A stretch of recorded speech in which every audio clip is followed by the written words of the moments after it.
Okay, I have no idea what is going on. Okay, I have no idea what's happening. Let's still dropping frames. Why? I might be cooked, chat. That'd be really sad. I don't think things are better is the problem. Still dropping frames. Why? I might be cooked, chat.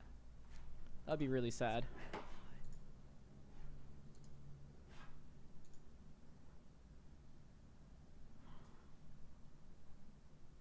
Okay, hold on. Let's Google this. Why is my internet good but streaming bad? But streaming.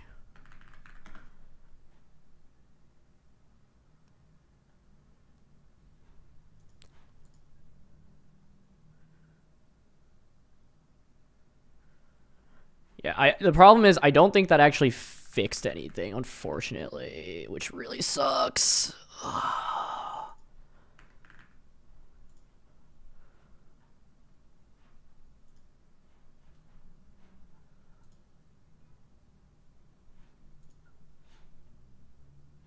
Oh my gosh, and we have Iron Shreds on stream. How cool.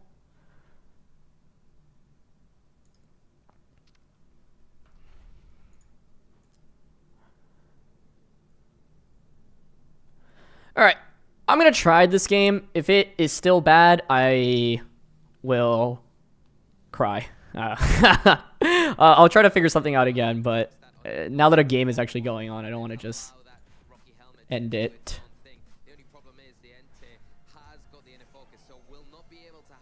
We're gonna hope for the best.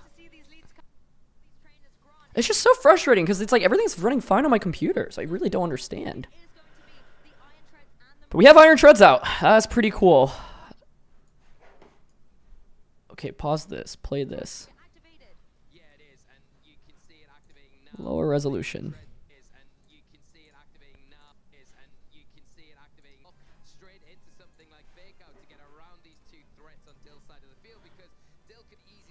Alright, well, I'm gonna still commentate. Let me know how bad it is or good it is throughout, but thanks for dealing with my technical difficulties. Oh my gosh. Iron Well, I'm glad I could turn the stream back on to see Iron Treads just blow something up. Bruh. We just saw 95% of damage done immediately, just like that.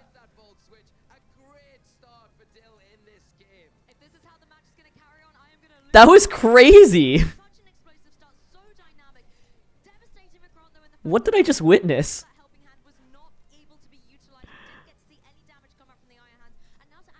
What? Okay.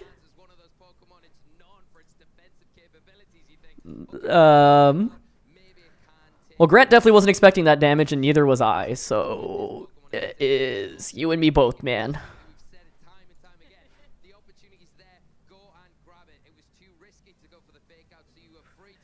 We have so many fake out wars just from this tournament. Like, do you click fake out? Oh my gosh.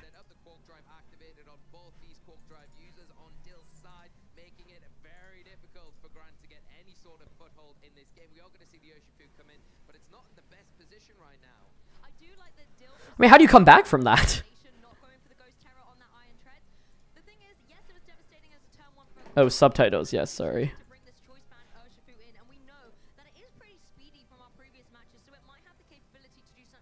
All right.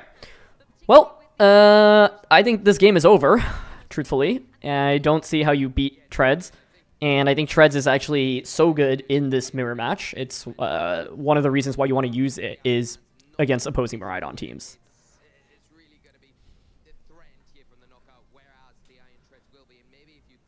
Did the match start at 3v4? No. Well, I mean, it did, because Iron Treads just went boom. I mean, this is literally... This is going to be a 3-turn win. Treads has done its job.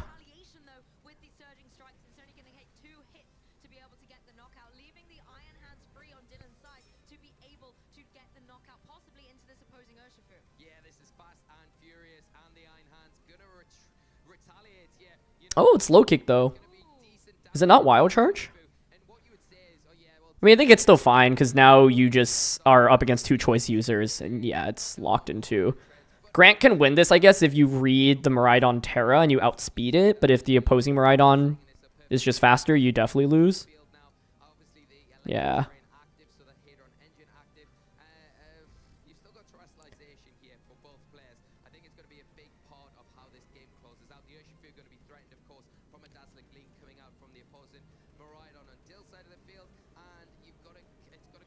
I kind of want to see Grant send it and just go for something crazy like Draco or Electro Drift into Miraidon.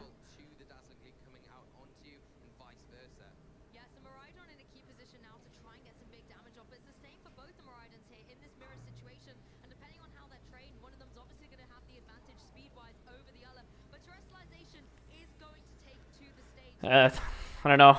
What will the Terra be? Okay, it's all Miraidon. Fairy Terra Miraidon.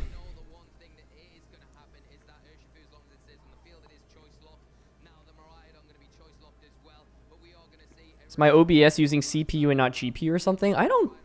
I could check that after this. Let's see.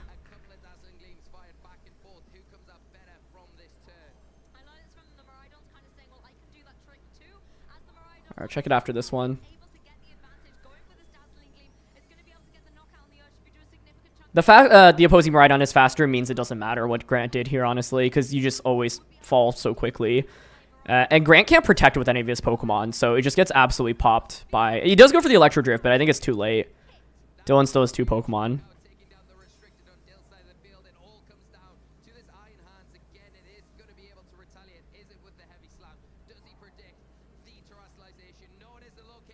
Hardware acceleration in Chrome.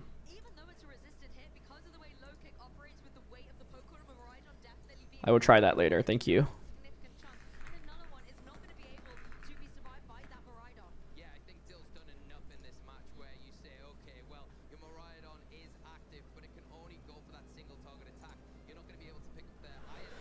This game was over on turn 1. This was crazy.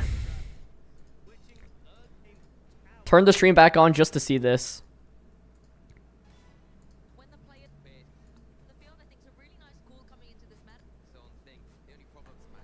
Like, what a dream for Treads. Needs to be fake out like Trick Room turn 1 here, probably. Or Terra the Iron Hands, but... Yeah, you just went all in and got popped like that.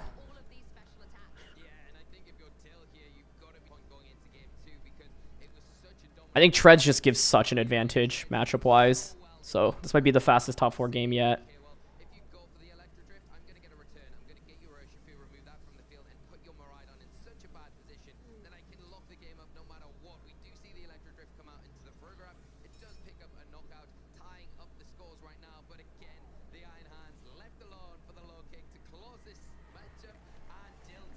That was the fastest game I think we've seen on stream yet this tournament. That was crazy.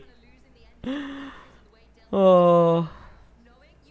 Why don't we see Treads more often? I think it's like it's only really usable on Miraidon, and then you have to give up a slot that's generally popular on Miraidon to run it.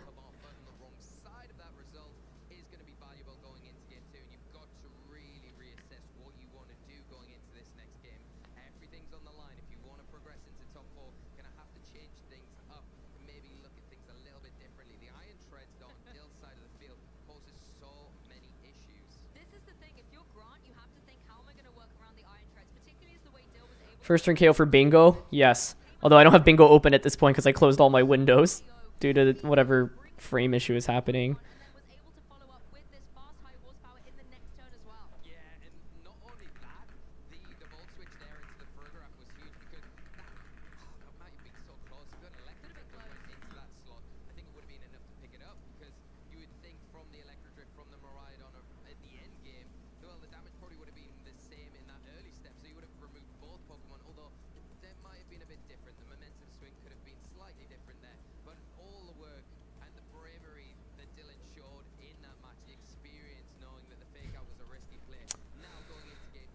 All right. Well, the question is, what do you even do as a game 2? I think it's lead Iron Hands, Terra Hands, or Fake Out on turn 1. Fake Out Trick Room. I can't believe Miraidon is having such a dominant run at this event still, though. Absolutely wild.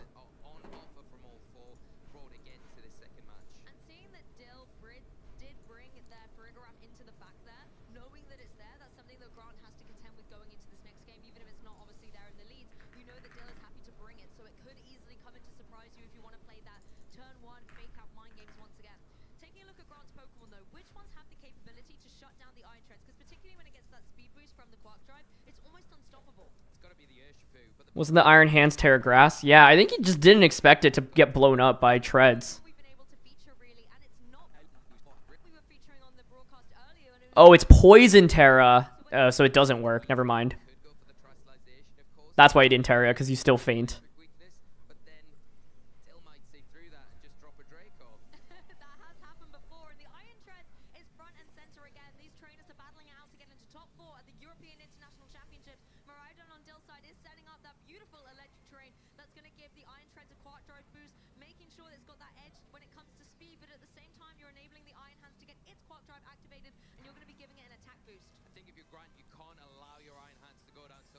Oh man, I mean, it's just gonna be fake out here, right? Fake out Trick Room is my guess.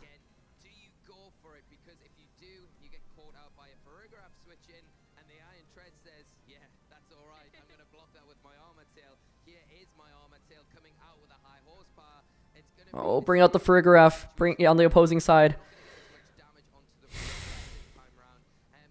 What? Farig. Yeah. I really like this adjustment. It just covers for everything. It's so good for Dylan.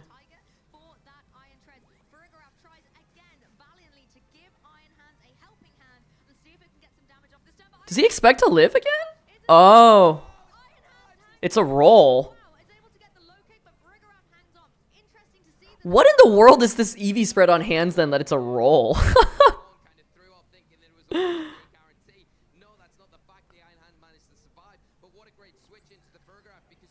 That's fascinating.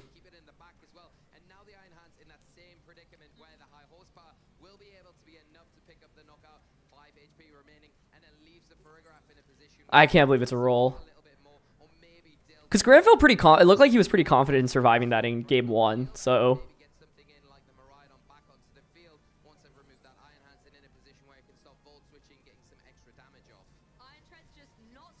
I'm surprised that Grant didn't want to knock out the Treads and went for the low kick.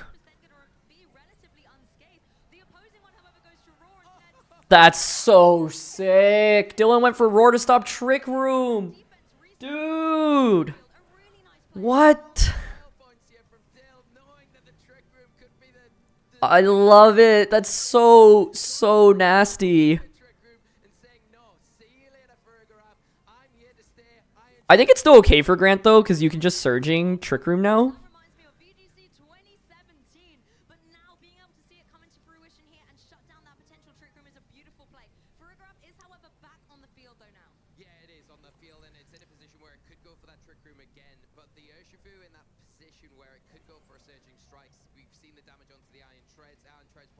Do we see another Roar in this tournament as well? That's wild.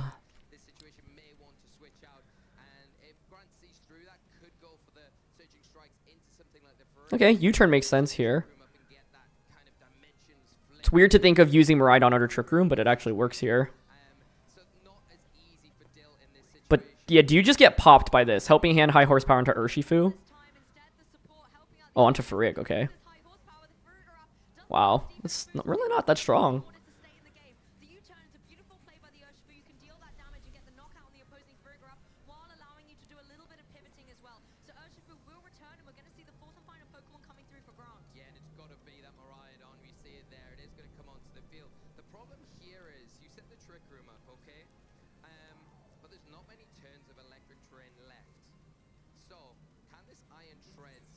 If Dylan just has hands in the back, though, like, hands just puts in work. It can just KO everything, I think.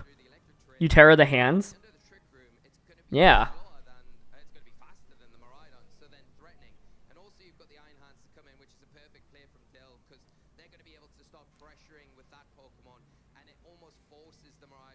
Like, how do you deal with treads and hands? You don't, right?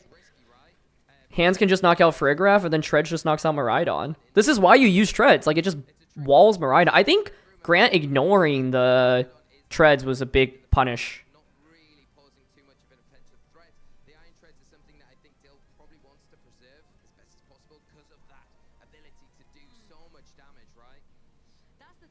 I mean, I think this game is over, honestly. But I also would be shocked if treads didn't win in a mirror match against Miraidon.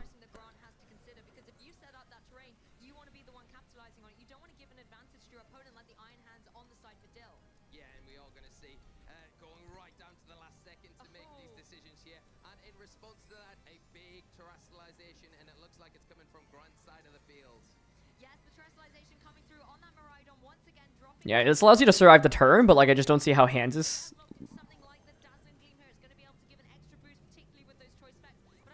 Oh, okay. I mean, I guess this could work.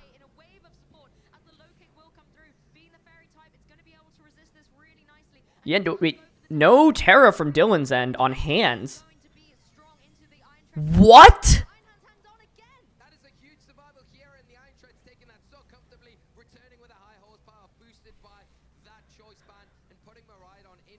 I'm surprised to not see a target on the Frigg though, because if you force Frigg out, you just can knock out Urshifu. Also surprised to not see a Terra here. But I think Hands still just knocks out Miraidon. Assuming Hands outspeeds Frigraph in Trick Room, right? Hands knocks out Miraidon, you knock out Frigraph. How in the world does Iron Hands live helping hand Choice Specs Fairy Terra Dazzling Gleam? Like, what? That's crazy, dude.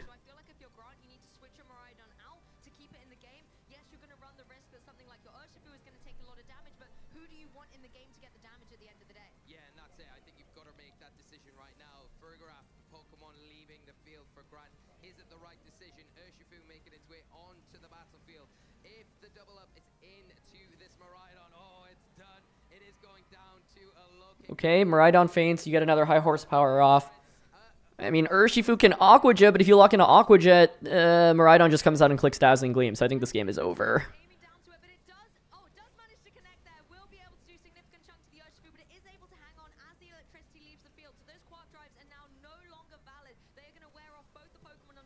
Yeah, that Iron Hand survival was huge, but I think the Treads this was like an MVP set for Treads, honestly. What a display. You just got to stay on the field the whole time and attack.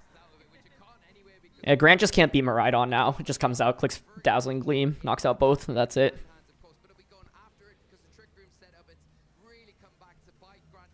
If you Aqua Jet... Unless Foul Play KO's Tread... No, it's still not enough. You need Frigraph to be faster than Hands under Trick Room, which shouldn't be the case. So I think it's over.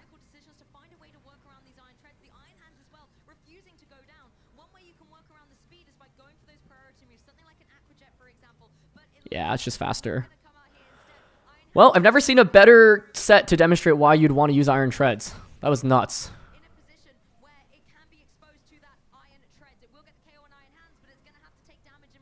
I actually really wonder if Treads could be valuable. Not that Wolf would play against this until the finals anyway. He's playing against the more standard. That was so fast-paced. Oh my gosh. That was the fastest set we've had on stream. It's a huge crowd. That's really cool.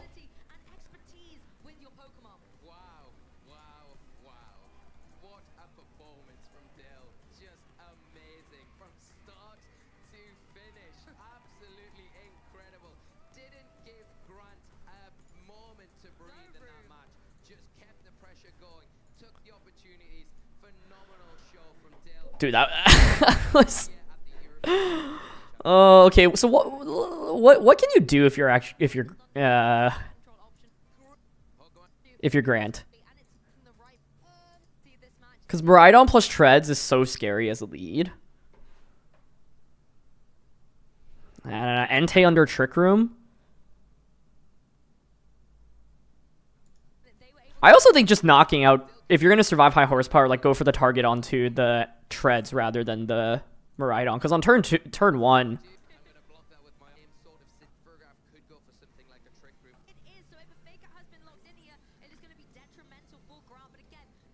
yeah, like this turn, like this isn't really a threat to you offensive wise, right? So I don't think this damage is actually worth it. You kind of need to get the knockout here. Have we been dropping frames? What's been going on, chat? It seems like it's been okay generally, but let me know. Thanks for dealing with my technical difficulties.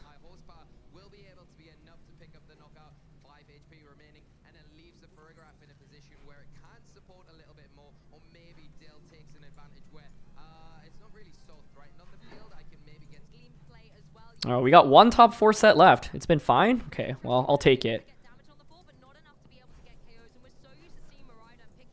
Thank you for bearing with me. And for all of you that actually came back even after I restarted. That's pretty awesome.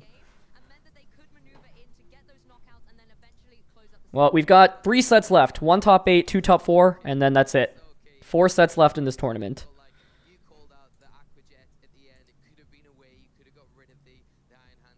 That roar was so sick, I agree. Let me pull up the team sheets again.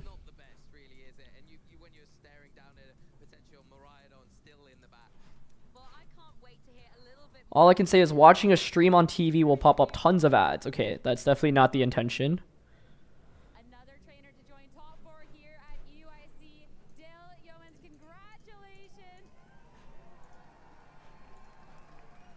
I see. Right now it's because YouTube is inserting mid-roll ads for me, so I will choose to insert them manually. Yeah, I don't really know how I'm here, to be honest. But I've been playing good all day.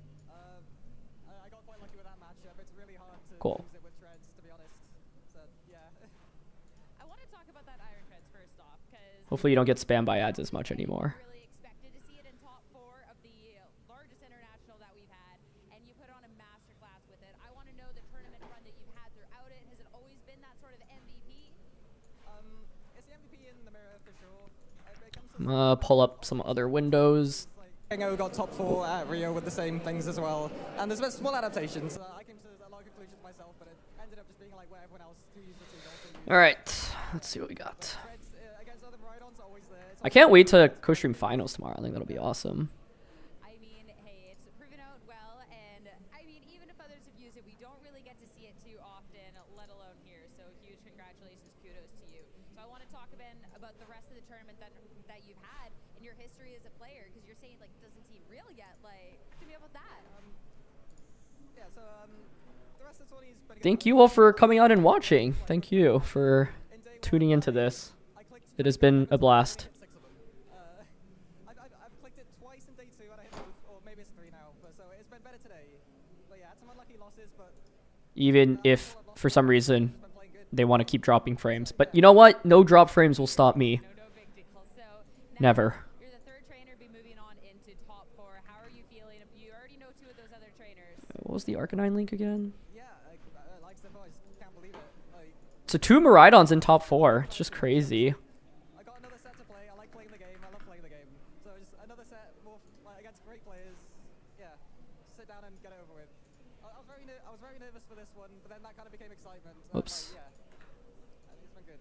I'm glad that it turned into an excitement. So last but not least, I know I love watching players like come into the limelight and, you know, have a just an insane run in one of their get to shine on the big stage.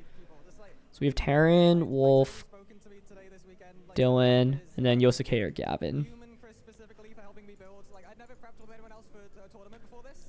I yap a lot in a few Discord. Shout out to Amoongus on a generational run, by the way, but as per usual. Chris, you made the instant spreads. Like I think maybe another spread that I'm using. I don't remember.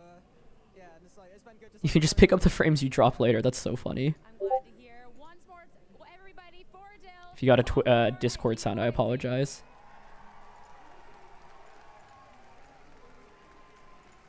Crowd going absolutely crazy, and still another top 8 match here right now. Back to Cassius to get that started.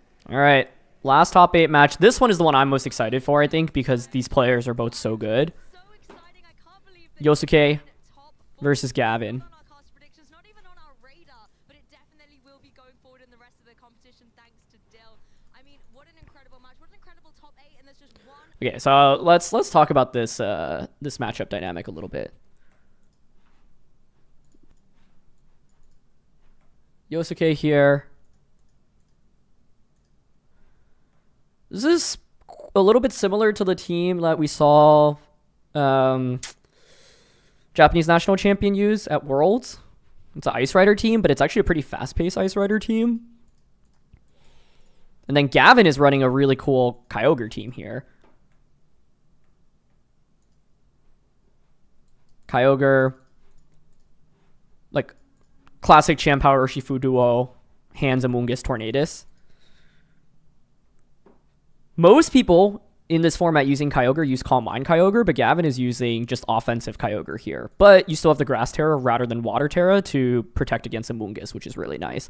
There's also Pollen Puff on Amoonguss. Like, Amoonguss can be really disruptive in just healing Kyogre back up.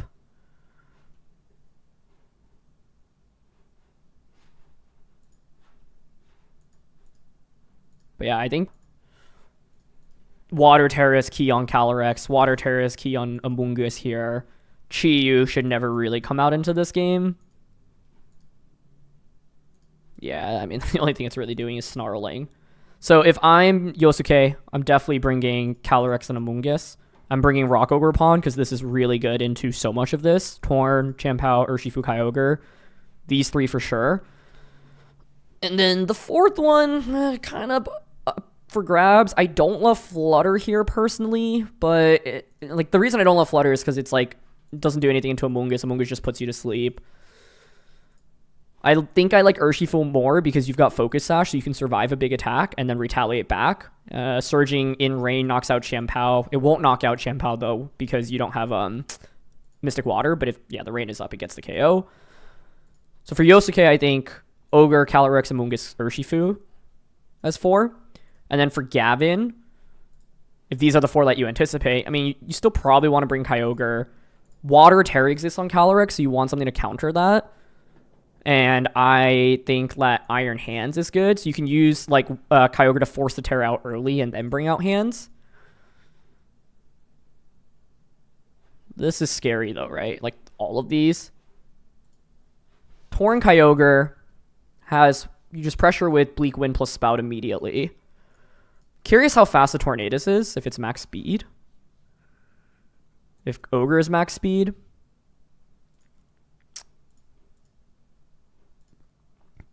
Like, I think Yosuke will probably feel forced to Terra Calyrex or Amoonguss early, and then Hands can take advantage of it.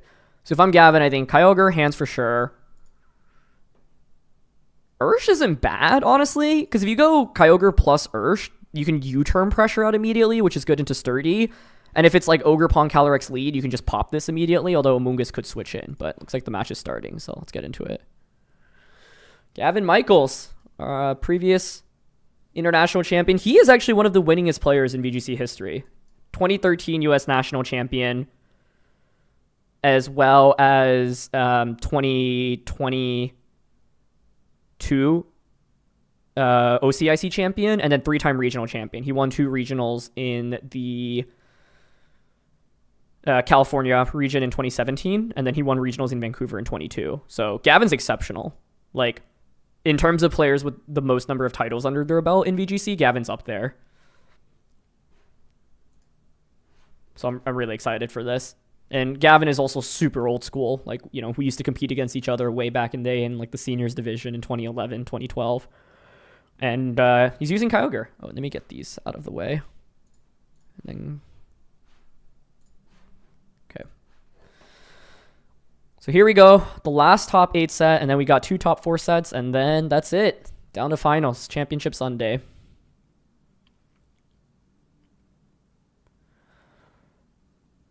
So I already previewed the matchup a little bit, but I think one thing to really pay attention to here is using Kyogre to force Terras out from Yosuke. Yosuke we've seen on stream at the World Championships before. He got top 16 at Worlds in 2023. You can see him rocking that Yokohama shirt from that World Championships. And he's got to weather the storm of Kyogre. And in order to do that, you're going to need to use, I think, Ogre, Amoonguss, Urshifu, and Calyrex. So I would be surprised if Flutter or Chi-Yu come into this matchup. I think there's an argument for Flutter slightly if you think Torrent's going to come out from the opposing end so you can get an Icy Wind off. Chi-Yu into this matchup is really questionable. The only value to bring it is, I don't know, getting a Snarl off, or if you think like you want to force Kyogre out onto the field. But to me, it's like the other four feel so much stronger in this matchup. But then it's a question of what you would want to lead with.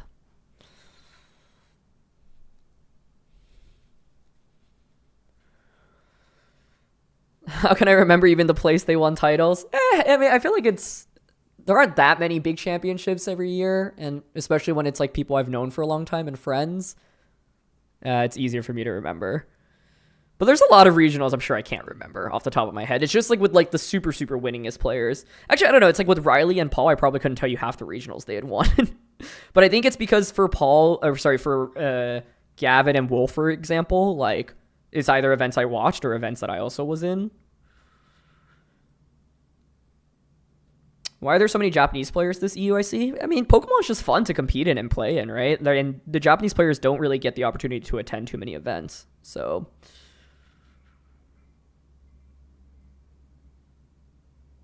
all right, let's see.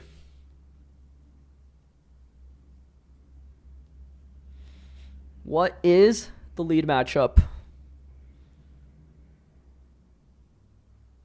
I would not win a VGC trivia contest. I don't think Wolf's actually won a tournament outside the US, but he's attended not that many other than like the internationals. And he's gotten really close. He got top 4 at this tournament in 2019. And a couple top 16s, top 32s. So let's see. Gavin Michaels looking to add another international championship to his belt. And it's going to be Amoonguss, Kyogre here into Ursh plus Calyrex. So I was talking about Urshifu from Yosuke coming into this game. Surging Strikes in Rain is actually no joke, but you're obviously up against Rocky Helmet Amoonguss. However, this Amoonguss doesn't have Protect. No one has an EUIC and an AIC title, but Wolf can make it happen if he wins this.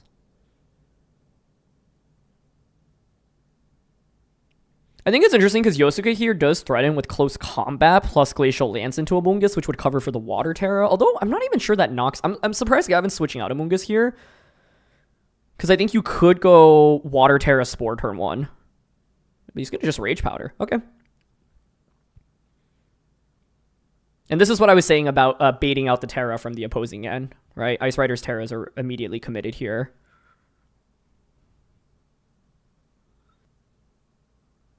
But you kind of have to, otherwise you just get absolutely dunked on by Kyogre.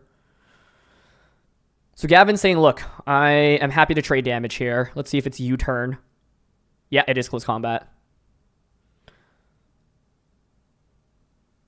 Marco indeed is a 3-time international champion. That is correct. This is going to do so much damage. Mystic Water Spout just one-shots the Urshifu after the special defense drop.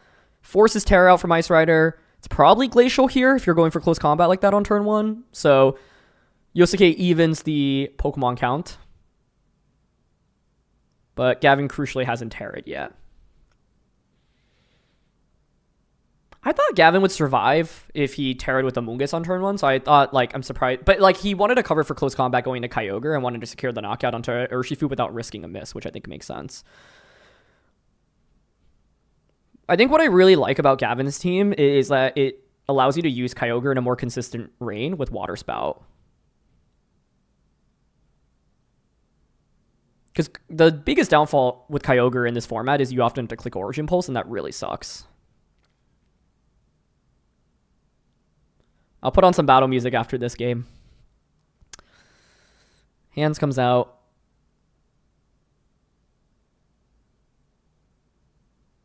And it's going to be Flutter. Yosuke did bring Flutter here. Wow. I can't say I expected that. I don't know if I love it either, honestly. Because what is Flutter going to do here? Yeah, Icy Wind and Moonblast, but like you're not threatening Kyogre with damage here. It's probably just a double protect. You know, one thing that I love about this event, by the way, is like Gavin and Wolf, who are previous international champions, are using strategies that were super similar to things that they've won with before. Gavin was one of the premier like rain users for quite a while, and Wolf obviously with Perish Song. To acapella Pokemon music. Maybe one day. This is what I was saying as I was previewing the match, by the way, baiting the Terra out from the Amoonguss or the Kyogre so that you can just, or sorry, Amoonguss or the Calyrex, so then you can just wild charge after. So I think Gavin is in a super commanding position here, truthfully, because I don't think either of his Pokemon faint from even a double up here. Like, I'm just really shocked to see Flutter main instead of something like Amoonguss. Oh, and he goes for Icy Wind and misses as well, which is a complete disaster. But I don't think Icy Wind plus high horsepower KOs Kyogre here anyway. I did think about it for a sec, you're right. You just went for Glacial Lance too, yeah. Does a lot. Crit on hands. But now you just get KO'd. So, in the end, I don't think the miss really... Oh, wait. The miss matters because Gavin went for Spout, right? Instead of Origin Pulse. But I'd be surprised if Calyrex is outspeeding Kyogre at -1 speed.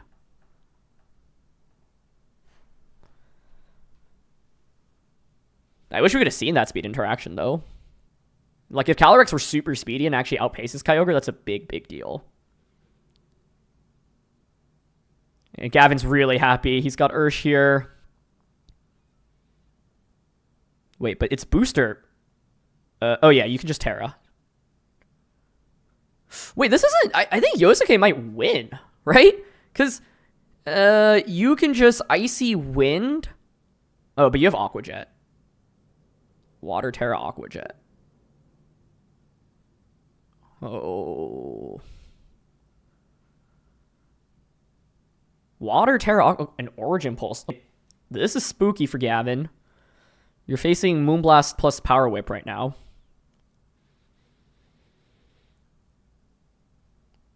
Maybe Flutter actually did end up being important.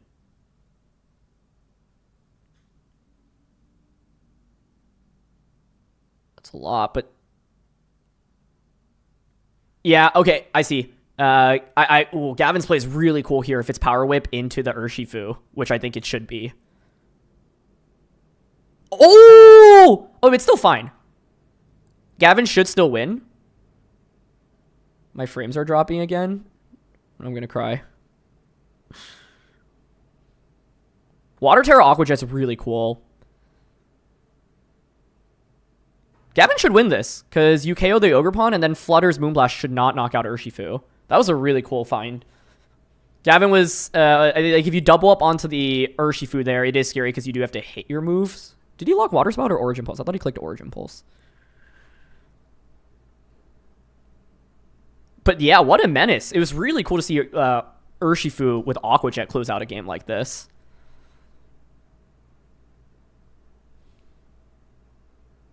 Just needed to avoid a Moonblast crit now. He gets it. Or doesn't get it, I should say.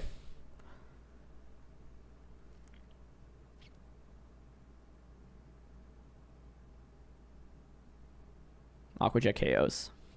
So I think the miss from Icy Wind, I don't think really impacted this game in the long run.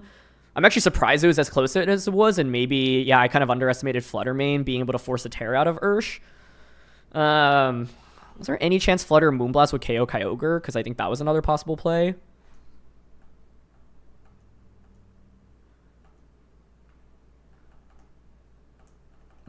Further 55 HP. Like, if Moonblast was a KO here, you could have Moonblasted plus Power Whipped. But, I don't know, 55 HP I think is just a little bit too much. If it was like 40 to 45, I would think maybe Moonblast can KO. But this was a very clever find, I think. I really like this play. Because you feel pressured by like either Icy Wind or Power Whip. Yeah, what did Gavin click with Kyogre? Aqua Jet here. I think it was Origin Pulse, right? The main scary thing is if you're clicking Origin Pulse there, you can miss on either slot. And he did click Origin Pulse, yeah. So, stressful turn, but ends up working out for him. because the knockout was onto the Kyogre slot, so Ursh could just Aqua Jet everything safely. That was really cool.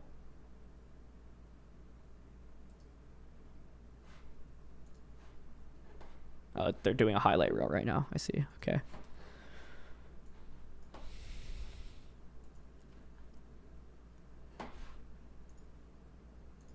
Drop this to 480. Get some music.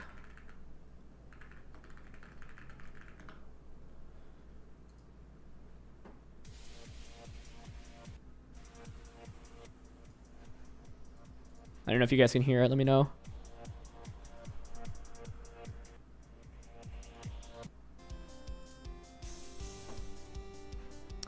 Okay, game 2. Ursh Calyrex run back from Yosuke. Gavin has dropped the Amoonguss lead here for Urshifu, putting on more offensive pressure.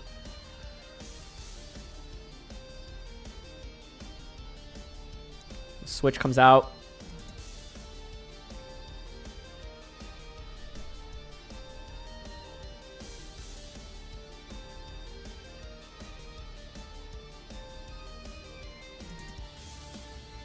Chien-Pao. And the Terra onto Urshifu. You've set up the rain. You have Sword of Ruin now. Oh, man. Do manage to get the Terra out, though, from Yosuke. Normally should be the Terra on Calyrex. My question is, do you just pop the Urshifu here with Water Terra Surging Strikes?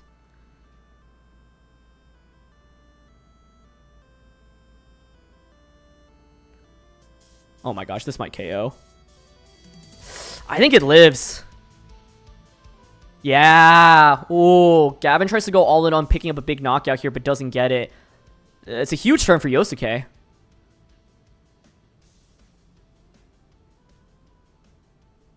Chien-Pao gets hit by close combat.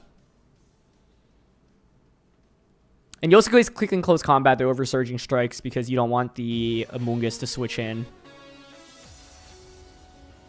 Oh, and it's high horsepower rather than glacial. Okay.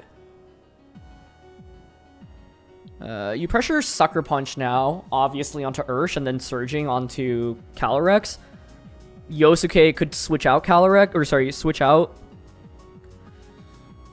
Urshifu or protect it. I like this play. Double up. Yeah. So Gavin's play says there, look, I guarantee a knockout onto that slot. If you Aqua Jet me or go for any other attack, I KO, Surging goes into Calyrex. If you switch out, the Sucker fails, but then I get a Water Terra Surging Strikes with Sword of Ruin into whatever's coming out. And look how much damage this still does, even to something that resists it. That's absolutely gross.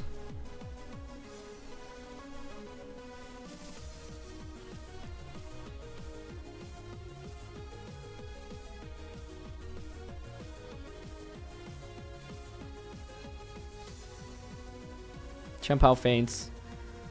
Chase says, I think Gavin wanted Pao to faint there so you could get Kyogre back in and spout an Aqua Jet. No, because you can't Aqua Jet with the Ursh because it's Scarfed.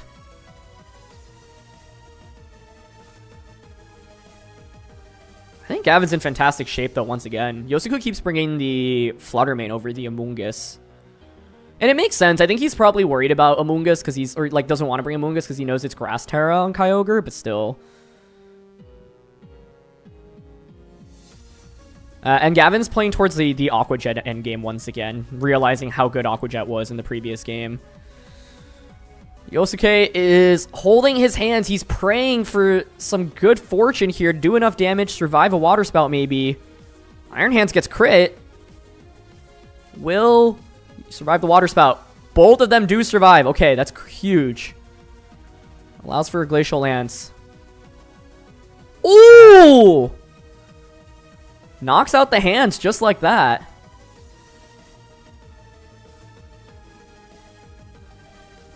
But it's the same situation. Can Aqua Jet from Urshifu just finish off everything? I think the answer is, I mean, here you can just Aqua Jet into Flutter, Spout. Yeah.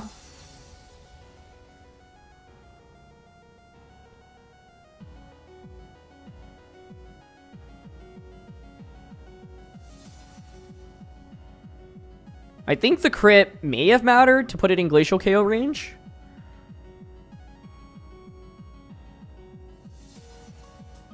But the thing is, now it's just Ogre Pawn in the back again, right? And Ogre can survive an attack, so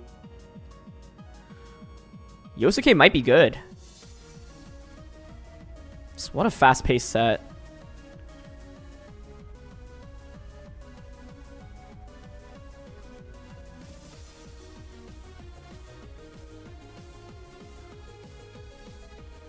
Aqua Jet Protect, hoping for the target into Kyogre.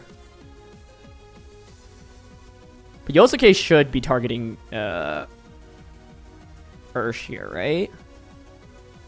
Well, maybe you're actually worried because, like, basically the way Gavin could win is Aqua Jet, Ogre Pawn, and then you Origin Pulse.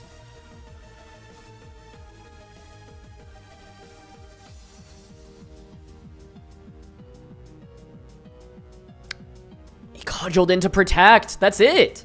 That's game mode. Gavin wins. Wait, but Rain ends. Hold on. Okay, never mind. I don't think Aqua Jet is a 2-hit knockout onto Ogre. So Gavin's going for the double. Aqua is not a 2-hit knockout onto Ogre Pawn. So if Gavin does not get the double, you knock out Kyogre. And we're going to go to a game 3. Wow.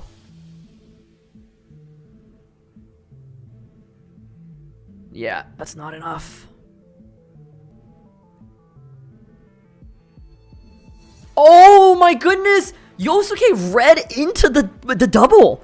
Gavin's like, oh my god, if I just attacked her, I would have won the game. Oh, wow. That's crazy. Oh.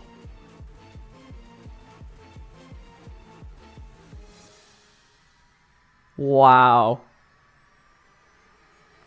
The second Protect was not a throw because if Gavin gets the double Protect and Ogre targets the Kyogre again, 3 Aqua Jets is enough to knock out. So yes, he could have attacked, but I don't blame him for going for the double Protect because it's a 1 in 3 chance to just, like, if Yosuke makes the obvious play, which is normal, like most players are going to target the Kyogre there because they're like, okay, like, you know what, 2/3 chance to win the game immediately. That was sick though. That was really sick. Losing like that always is like, it's so nerve-wracking because you're like, oh my gosh, if I literally just click one other move, that's it. I'm into top 4. But Flutter has honestly been pretty impressive. I mean, Yosuke is showing why he's bringing it. The good damage output. Ice Beam, I think, would have gotten the knockout. That's my guess.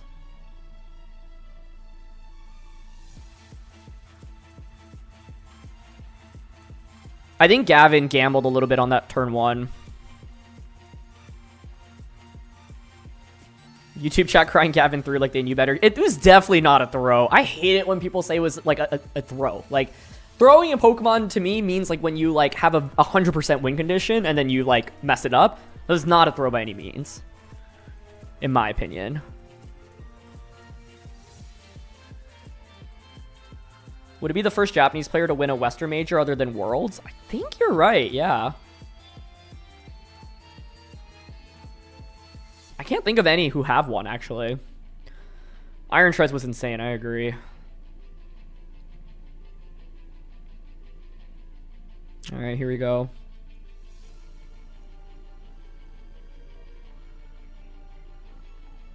New lead from Gavin. Hands Urshifu. And Ogerpon hits the field immediately. Gavin did not have an 100% win. No. Because Aqua Jet is not a 2-hit KO onto Ogerpon. So if Kyogre there doesn't go for double protect and Ogre just targets it, Kyogre gets popped, while another Aqua Jet doesn't knock out Ogre and you just lose the game.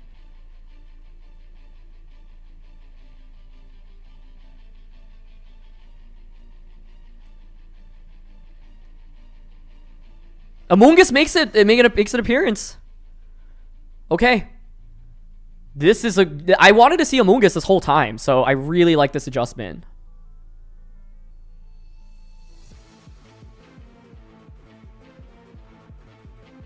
Gavin doesn't get baited though. Does not Surging Strikes there, which is huge. You don't just get demolished by Rocky Helmet. Kyogre can come out now. Both players brought Amoonguss. If he has Rain, he will win that. But he didn't have Rain, right? Like that's the key thing. Rain was done at that point. we already saw the first Aqua Jet do less than half.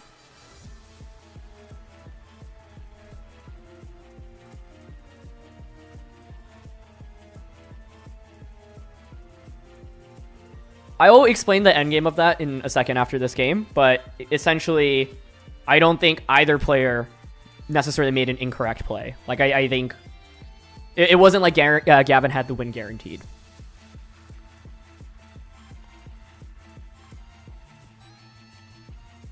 But in this position, okay, so now you are up against Amoongus. No Terra on either!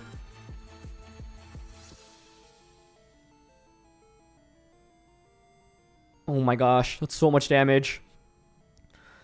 Yosuke does not get baited, and now Amoongus gets a Spore off.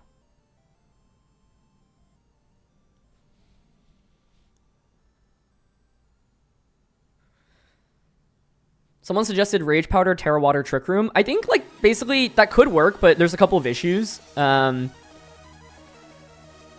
that you have Flutter and Ogre in the back. Oh no, it's Ursh Ogre. And so Trick Room being up isn't necessarily good for you. I do think putting Kyogre to sleep is very good for Yosuke. But you're still facing down a ton of damage and an Amoongus on Gavin's end as well. So Yosuke went for the 4 that I was talking about going into this matchup.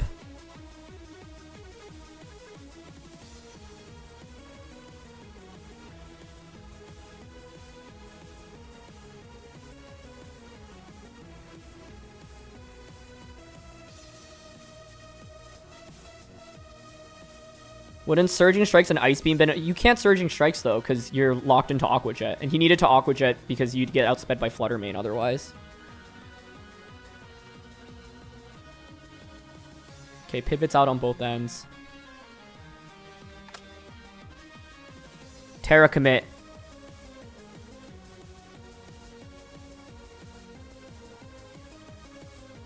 It's going to be the Stellar Terra Urshifu.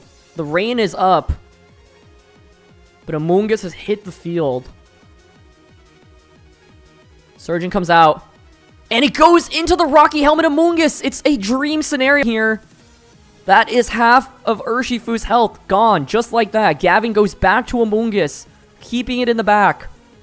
Crucially switching it in. The dream scenario.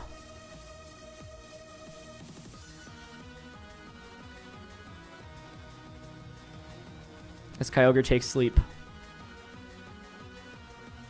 Oh, the thing is, you can Surging again and live on 1 HP, I think.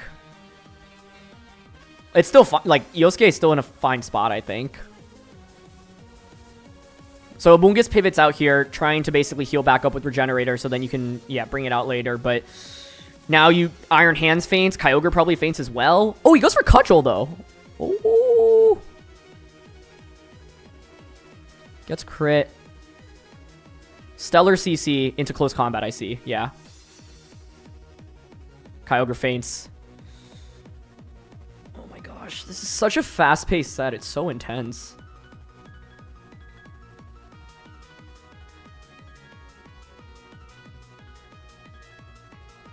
Gavin now gets his Urshifu out, but he's still got to deal with Amoongus in the back. Amoongus has taken a lot, though. You have Fake Out and Surging right now. His This is actually so close. I don't think it's won yet from either end. Fake Out, Water Terra, Surging. You know there's Rocky Helmet and the Amoongus in the back, but you'll probably get the knockout. Ooh.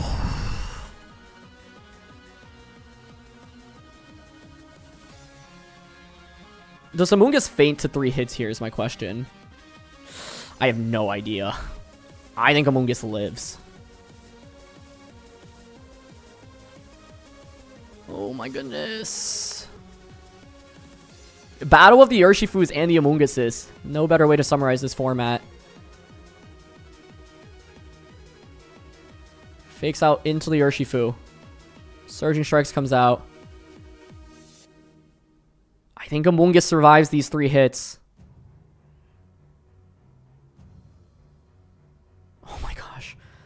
If that was a KO, Gavin wins, because then Ogre just gets demolished.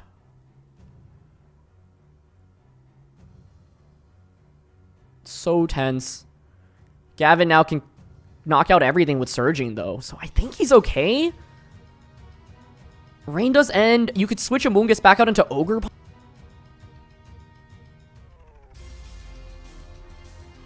think you have Surging and Drain Punch into... Surging and Drain Punch into Ursh. Trade here. This is genuinely so close. Because Yosuke has to knock out the Iron Hands.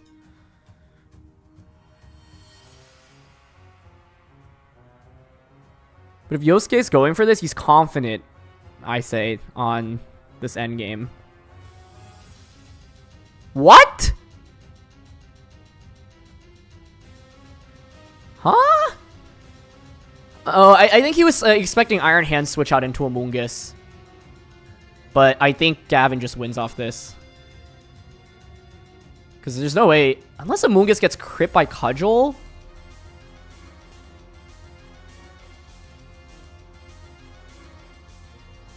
What was Yosuke hoping for there? To survive Drain Punch? There's no way. Right?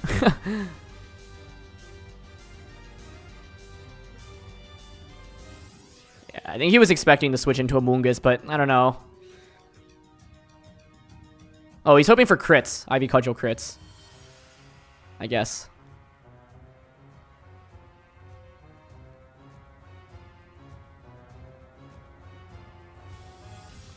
Oh, Power Whip hits. I mean... But Sludge Bomb should be... How much does this do? It's Pollen... Oh my gosh. No way. Wait. Bruh. 177. Oh my god! I mean, it would have... Yeah, he needs to survive? No freaking way. I forgot, like, Gavin didn't have Sludge Bomb. Dude.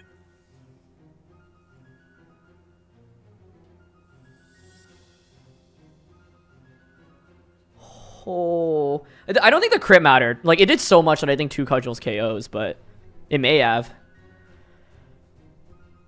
I don't think it mattered. Like, it did so much damage. I don't know.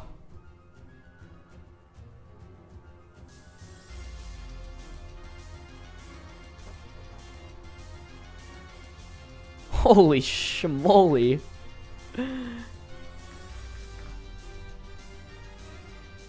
Wow.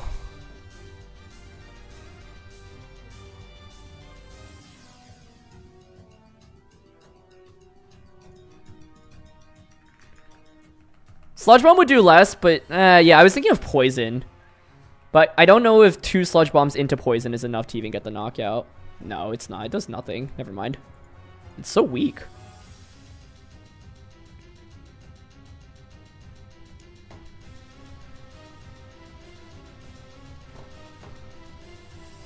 Sludge Bomb doesn't do more because it's not super effective.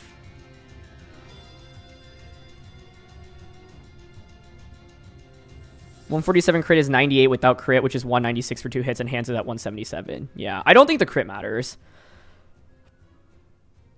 That was pretty crazy. This endgame was so tense. Like, I felt like it was like favored for Gavin, and then this like Amoongus switches in, which is a great play. Like, to me, I felt like Gavin was in really good shape after this turn. But I guess he does get put to sleep. But he gets a knockout, and he still has all his Pokemon. So for Yosuke to pull it off after this is crazy.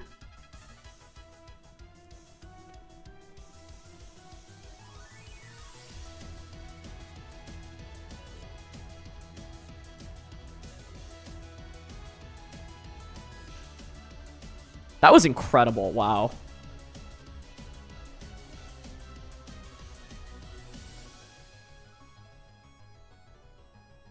This crit hurt. I think without the crit, Power Whip probably still KOs. Stellar Ursh was amazing in this one.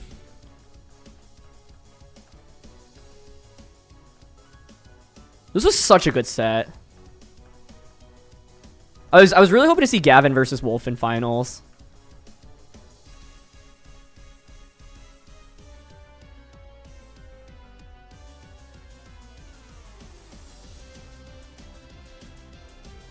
Does Gavin Terra Grass Kyogre now?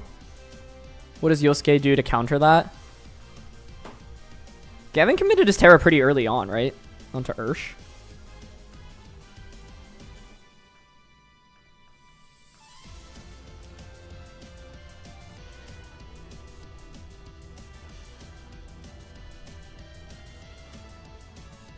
Why not Rage Powder and Drain Punch at the end in the 2v1?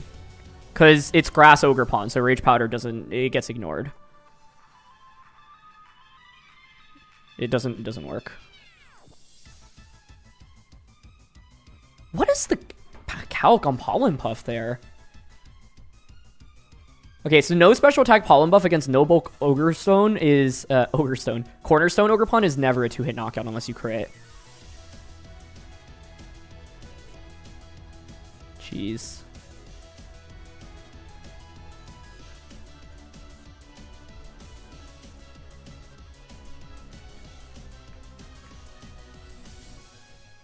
Koraidon has won a region. It won a special event, which I basically count as a regional.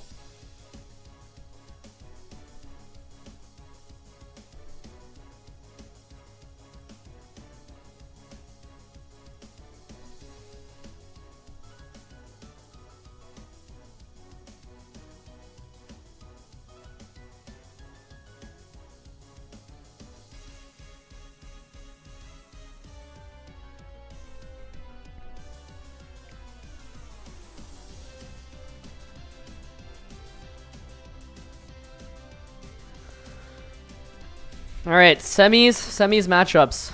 Let's see. Let's take a look. Oh, I would love to hear this interview, actually. So I thought she will do it. So I'm happy. Yeah. Wow, this is great to hear.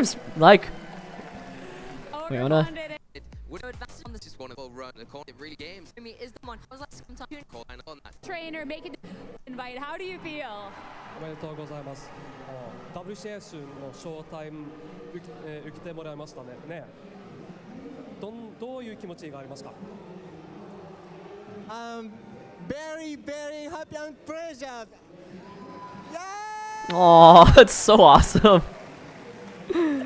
No translation needed there. Absolutely amazing. That was a crazy match.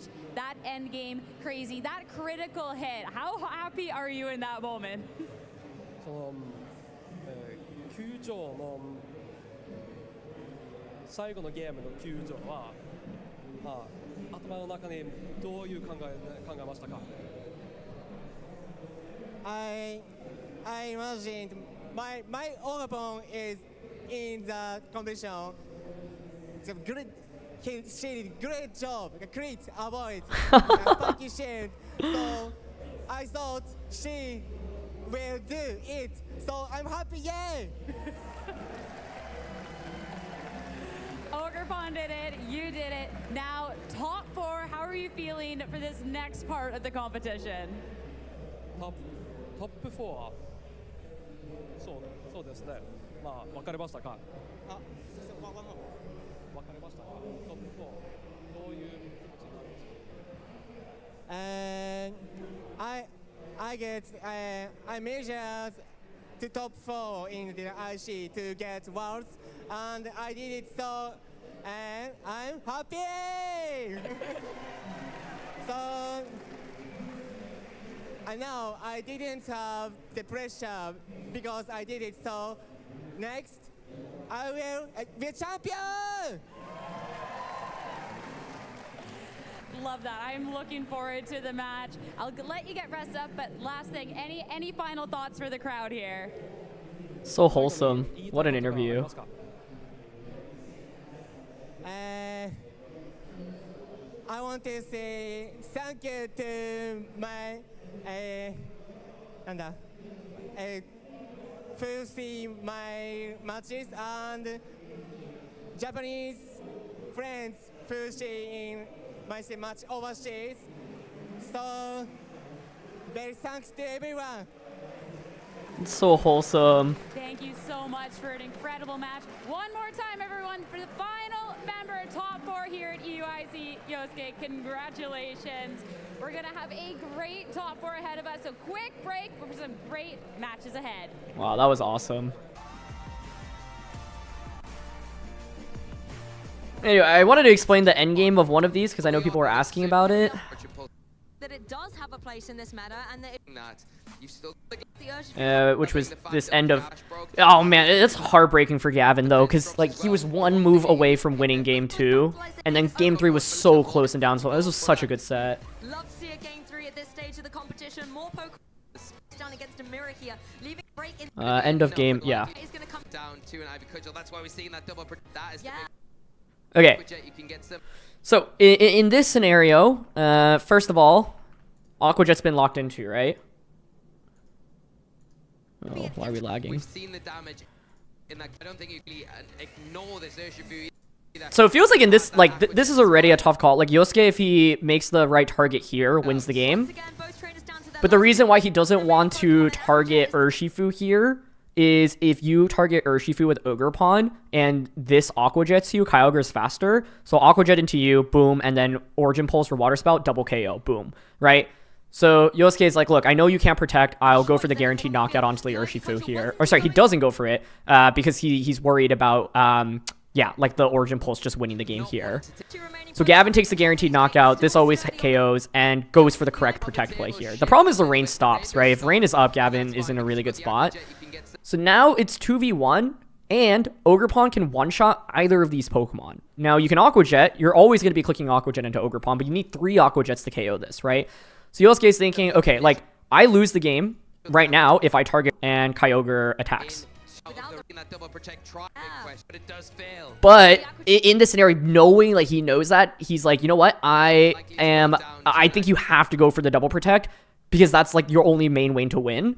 And so he like, going for this is really, really impressive, honestly. It wouldn't have made a difference in the end because Kyogre didn't attack. But essentially, if Kyogre goes for the double and gets it, Ogre attacks into it, Aquajet into this slot. Now you're at 60-ish%, right? Then the next turn, Aquajet into you, you're at 20%, and Ogre can only knock out one of the two. If you knock out Urshifu, Kyogre knocks out the Ogre Pawn. If you knock out Kyogre, you get a third Aquajet and KOs this. So without it, it's only going to enter this. So, yeah, just so sick. So, yeah, the main question if you're Gavin here is, do I play... like, it makes... I would go for the double protect if I were him as well. This was just such a baller call by Yosuke. So sick. But it's heartbreaking. Like, it's so frustrating for Gavin, for sure. Alright. We've got only 4 players left. Wolf, Terran, Yosuke, Dylan.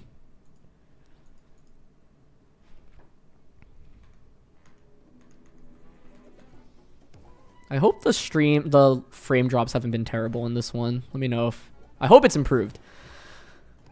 So, thanks for tuning in, folks. I've been doing this for like 7 hours today. It's been almost a whole day. But appreciate everyone coming out and watching.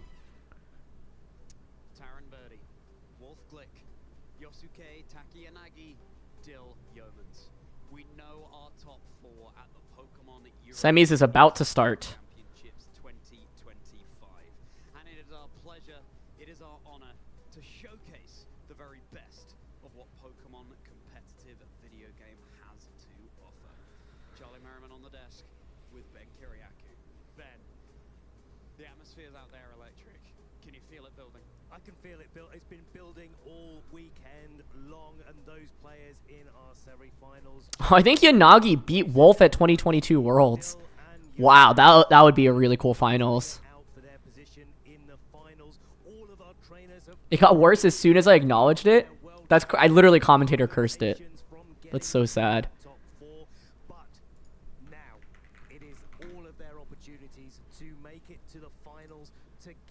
I think Wolf's matchup is very favored here personally, but I think we saw how close Luca Cheribelli pushed him, and it's very similar team. But I don't know how bulky Terran's Miraidon is. Wait, actually, yeah, we can check the HP stat, right? Do we see his POV? That's Wolf, Grant. Because basically, if Terran's not using super bulky Miraidon, his Miraidon is just at risk of getting popped by close combat immediately. Which is a big deal.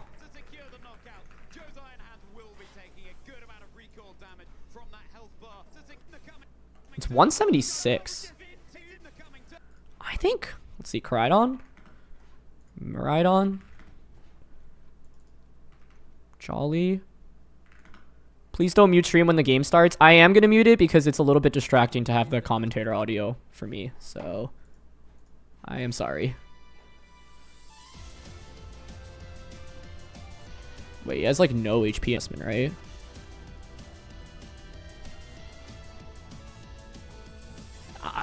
Life Orb.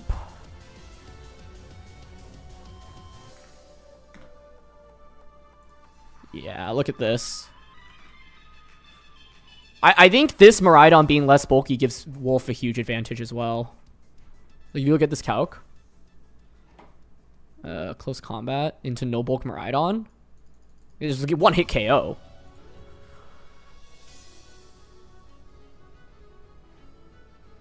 Alright, here we go. Let's see how it goes. Top 4.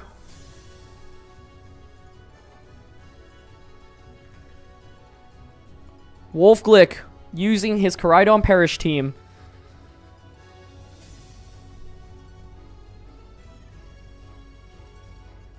Koraidon, Amoonguss, Instant, Screamtail, Gothitelle, Fluttermane. He dismantled Luca Cherrybelly, our reigning world champion, using this team, going up against the exact same team comp on the opposing side. And I think things are a little bit easier for him in this matchup because he's not up against super bulky Miraidon. Correct, I expect Koraidon... I mean, Koraidon here is super, super speedy. Unless... It's just so rare to run Timid max speed on Miraidon. Finals is tomorrow. This we have 2 top 4 sets, and then the 2 finalists will prepare and play tomorrow.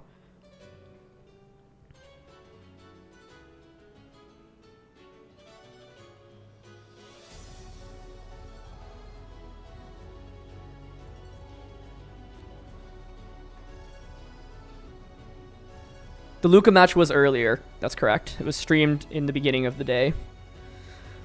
So basically, what makes this matchup really hard is Miraidon being, and Whimsicott, for example, being really exposed to Goth Trap. And it's, once again, like no ability to switch anything here. Can't pivot out of anything. So when Luca played against Wolf, we saw Miraidon Farigiraf and Miraidon Whimsicott being used as leads.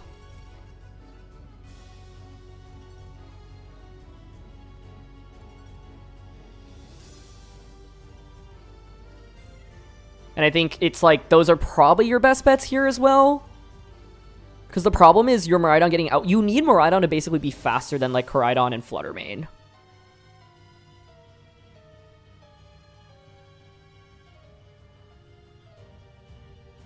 I'm mainly curious if Terran basically tries something different from how Luca approached this matchup.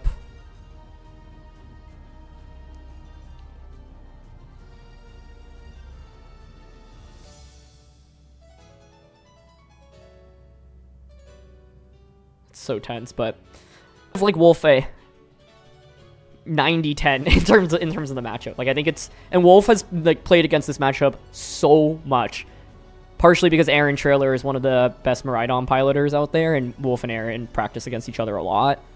And they've played a lot of sets together, so Terran is going to have to figure out something in order to make this work, but I think it's really hard. And I think he can take a page out of the games against Luca that Wolf had, because Luca came really close. But I think it's a huge uphill battle.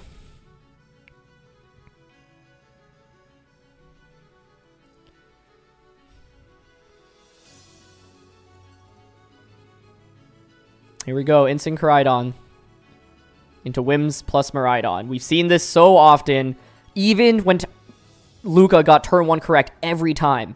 Wolf was still able to win. It's not going to be the Furgraph.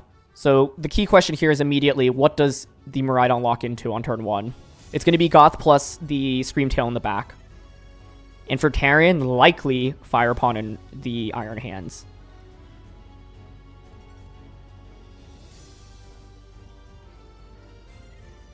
Leading Whimsicott Miraidon scares me. What if Wolf just does the thing with God Scream and Protect plus Perish? It is, yeah, it's...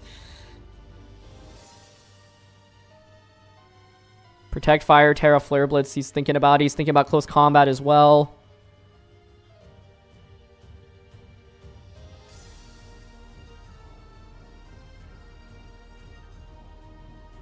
Alright, we're off to it. Like, I think the thing with this is Terran needs to get turn 1 right in order to even be in the game.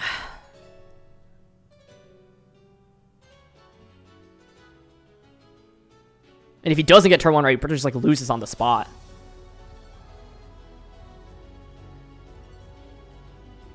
It's just fake out. Yeah, I like that.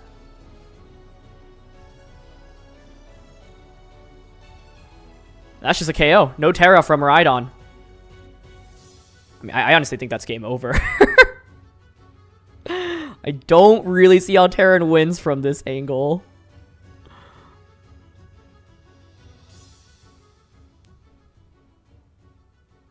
You know what I think is actually a really great play for Terran there to consider? Sacking. I guess he's worried about Wolf going for Parting Shot.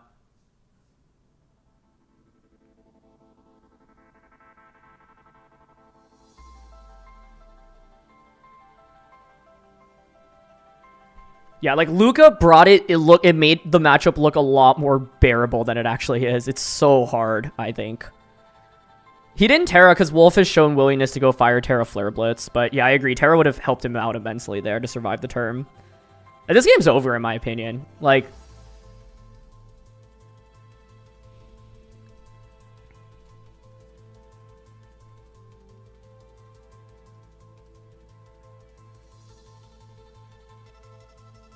Goth comes out.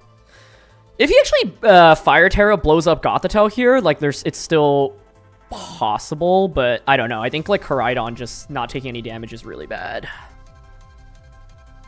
Unless Terran actually like made the crazy decision to bring Urshifu in the back, which would be so fascinating to me.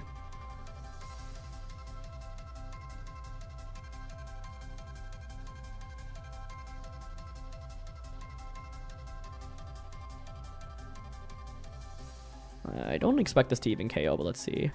Yeah, 12 HP. That's game over. Screamtail in, fake out Perish Song. GG, shake my hand.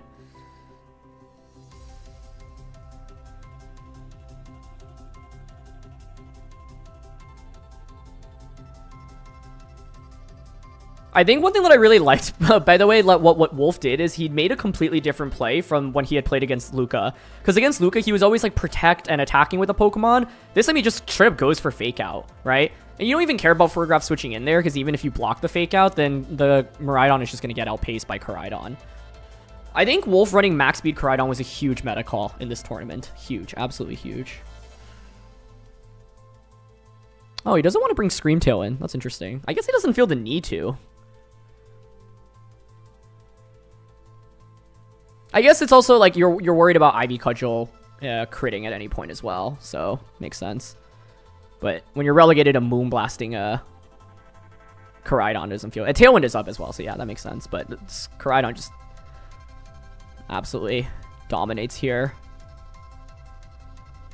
Miraidon flinched before Koraidon moved because Tailwind was set up from Whimsicott already. No, I think this is the better approach to taking because Tailwind is still up from Terran's end, so you don't want to bring Screamtail and just get it popped before. Oh, he did bring Ursh in the back! Whoa. I like that, actually. I like that more than Iron Hands. I think that's smart. Especially because if you're actually able to stall out the sun... Wait, okay, this is cool. Because if you crit Cudgel now, it's still maybe doable? But I think you could just switch Koraidon out. Ooh, he's just going to attack here. I think that makes sense. I think Wolf should still win because you should be able to fake out like Screamtail. I actually think Ursh is the correct bring here. in my opinion, over Iron Hands. But I think Terran fell behind. Like, that turn 1 was just terrible for him.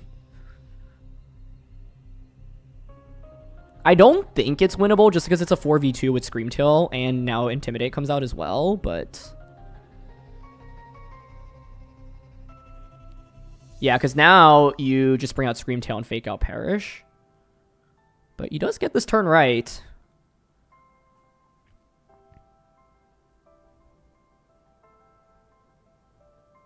That is a lot of damage still. That's a KO.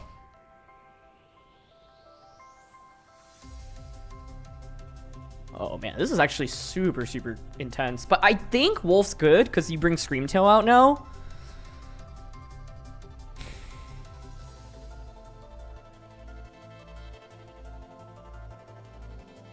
Oh my gosh, you click Goth. Goth would have been really bad. And now it's just time for Perish.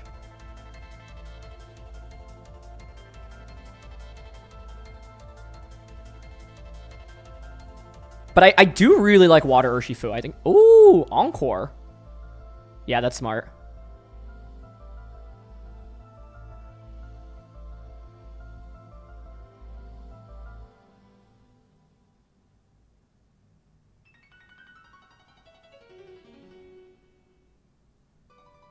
Yeah, I like that a lot. Wow, Instant actually hanging on with that 7 HP was huge. Not getting knocked. Wolf's had so many clutch survivals in this one.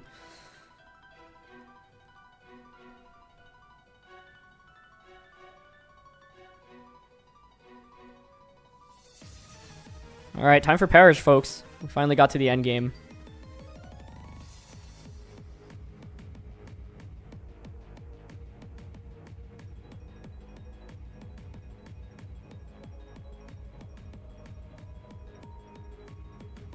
There's no way around it. It's over.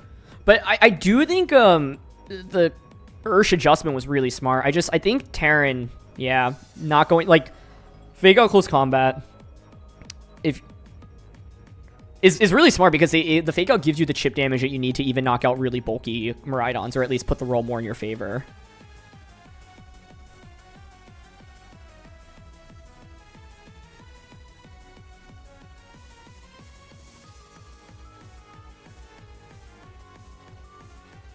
Okay, Perish just hit the field. I agree. It was definitely closer. And I think the reason it felt closer is because Terran brought Urshifu. I really like that. I like that call by him.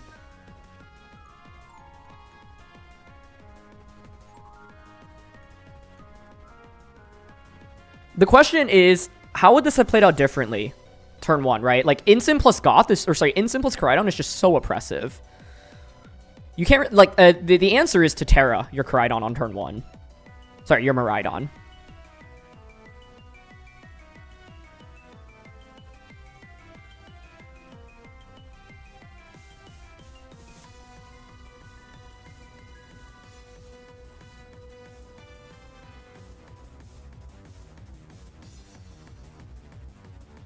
Was Wolf's choice of Perish a meta call or just personal preference? I'd say it was both. He, like, wanted to build Perish, but it just turns out that, like, the team, like, he had constructed... Like, I think Koraidon, max speed Koraidon was a big part of this team, and it's outspeeding every restricted that we see in this tournament, right? Like, these Calorexes, Shadow Riders, and Miraidons are still slower than Koraidon. So Perish is part of it, but Koraidon is the other part of it. Life Orb Koraidon specifically.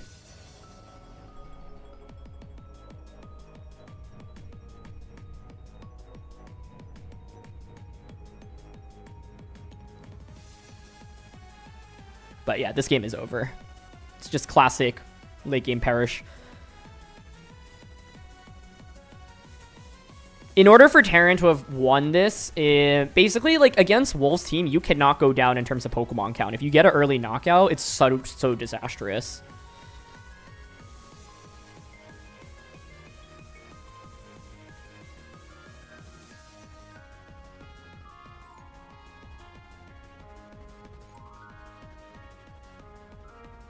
Surging does good damage, but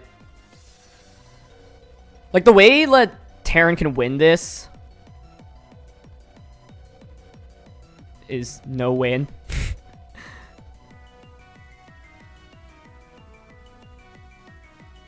Like, the only way you could win is if Wolf messed up, right? And you somehow let Gothitelle faint. But now you can disable the surging. Yeah. And Ogrepon is taunted.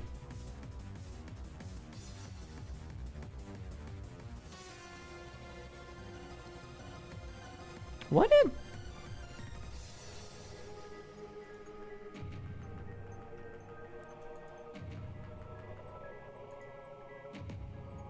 Wait. Could...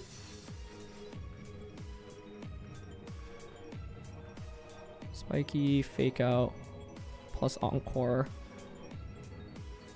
Could Terran have won?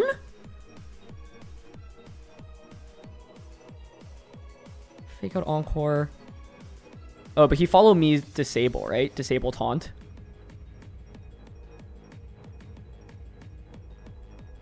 Wait, who did he on? Oh, no, it's fine. Wait, I think... Wait, Terran may have been able to win if he got a double protect off here. Right? Because if Ogre double protects, you don't get to Encore it into follow me. Double protect here means... Oh my god. Am I like, wasn't double protect possible here? If you go for double protect, then Encore fails. Goth was going for taunt, right? Which prevents the follow me. If I had gone for the double protect here and you get it, then the next turn, follow me, Surging KOs Gothitelle, and Wolf loses because he loses all his, like, in terms of speed order, because Screamtail's the fastest.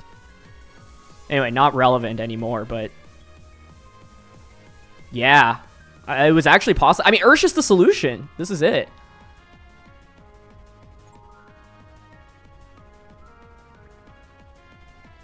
Yeah, that was actually kind of scary.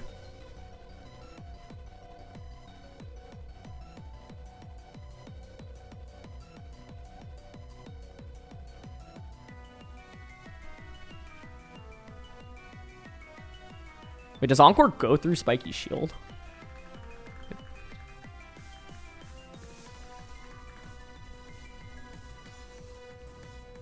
Oh, Encore goes through Spiky's shield. Never mind. Then, yeah, it's fine. Wait, it does or doesn't? Can someone clarify that interaction, actually? Spike. I actually have no idea what that mechanic is. Encore does not go through Spiky Shield. Spiky Shield has protect property. Okay, that's what I thought. Thank you, thank you, thank you. So the play I'm mentioning works, right? Like, Terran needs to get lucky and get a double or what? Maybe triple protect?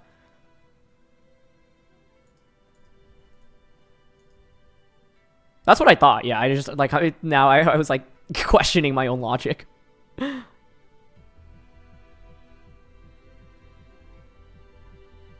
Wow, that would have been crazy. I don't know if Terran thought about that.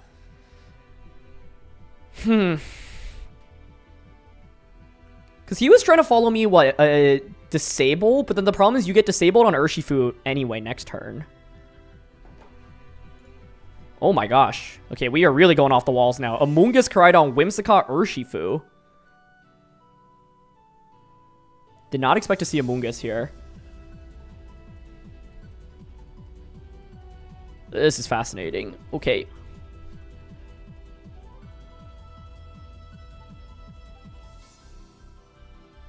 Well, it's cool to see this matchup being played again and just with completely different Pokemon. I would not have expected this.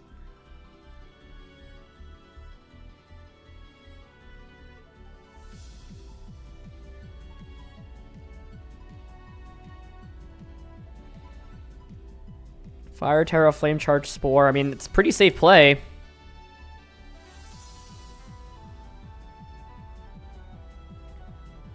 What does Ursh do here besides click Taunt? The answer is, yeah, not very much, but I do think Taunt here is actually not bad.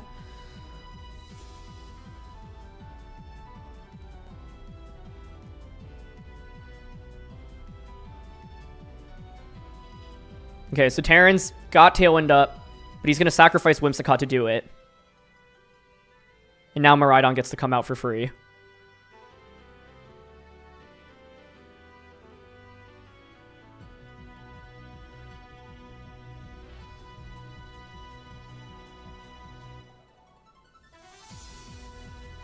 Terra committed. Miraidon can now freely come out. But you have to be so careful.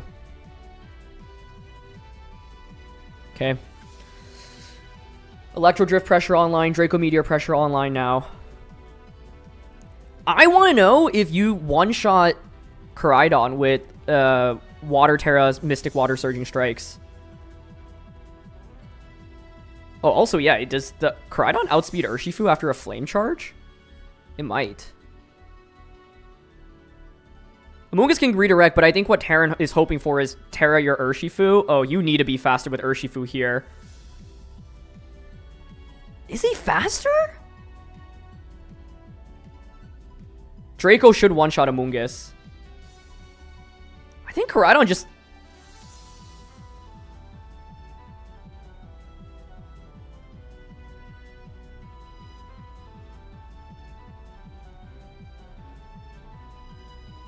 It's a huge risk to... I mean... Yeah. That's it. I think that's it.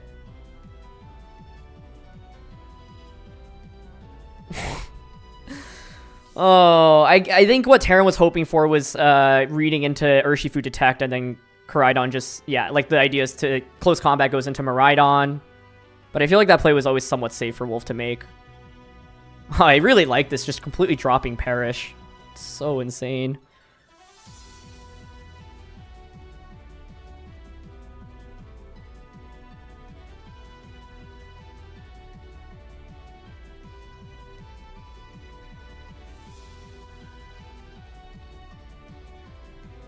So what Terra was hoping for is if you close combat into Miraidon, Miraidon eats up the defense drop, or Koraidon eats up the defense drop, so then Surging plus Mystic Water plus Water Terra plus the defense drop, even in Sun, might get the knockout.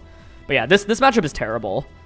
And like, I think Koraidon, like, once again, just feels like such an amazing call for this tournament.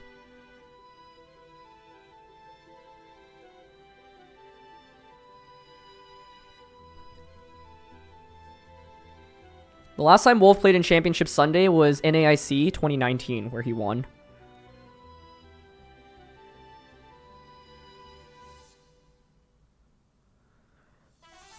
Dropping Perish in Game 2 after winning with it in Game 1 is such an ankle-breaking play. Yeah, I totally agree. No, this game was over after... What is... Yeah. No, this one was over. Like, the nature of this matchup is if Terran gets anything wrong, I think it's just over immediately. And that was the case. The 3 largest Pokemon tournaments of all time. Wolf Click in finals, Wolf Click 1, Wolf Click 1. It's just unbelievable, man. It's just unbelievable.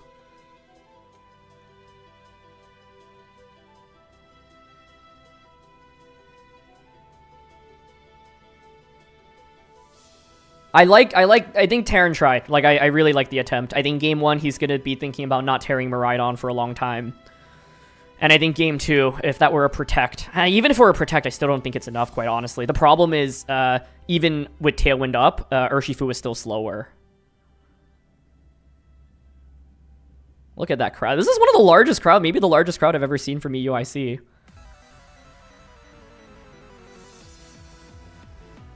Wow, just unreal.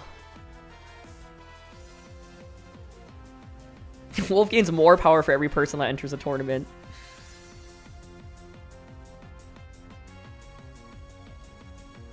Oh my god, man. How does he do it? How does he frickin' do it?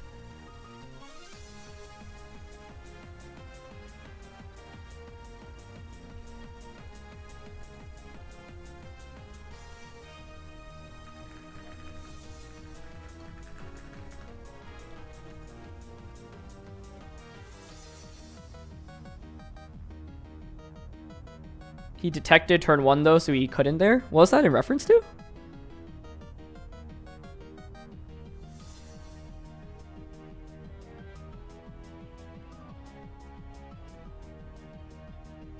Game 1, turn 1 was a straight up 50-50. Yeah, it's true. It's just like whether or not you think Wolf's gonna Flare Blitz instead of close combat. Like, I agree. But I love that Wolf like played this differently from how he played it against Luca.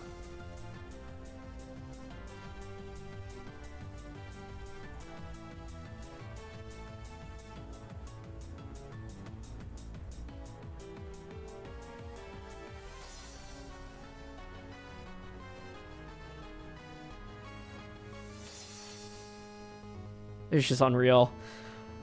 Oh my gosh. I saw a tweet on my feed. Wolf's gonna get Parasong nerfed by Gen 10 at this rate.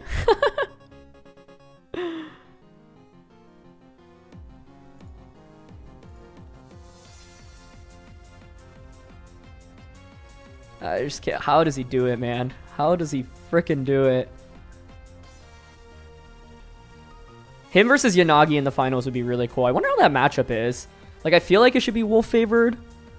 But Chi-Yu Amoongus can be a little bit scary. And Yanagi does have Flutter Mane, which can switch out. So, I would love to see Yanagi versus Wolf in the finals. I think that'd be so cool. But either way, it'll be a great finals. That's just insane, man.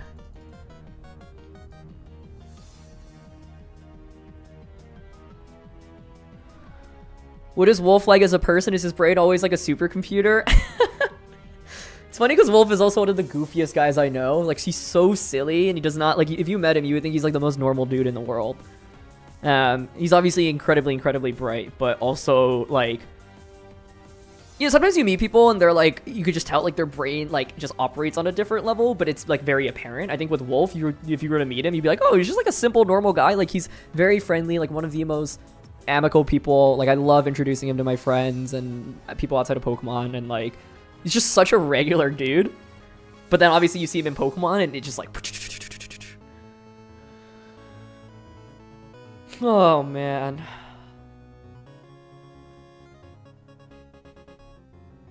Alright, well, we have one final set. Who will join Wolf Glick in the finals? Wolf trying to claim another championship title. Oh, man. Wolfie, best player in the Scarlet and Violet era? Yeah, I think it's like Wolf, Marco, Michael Kelsch, Shohei,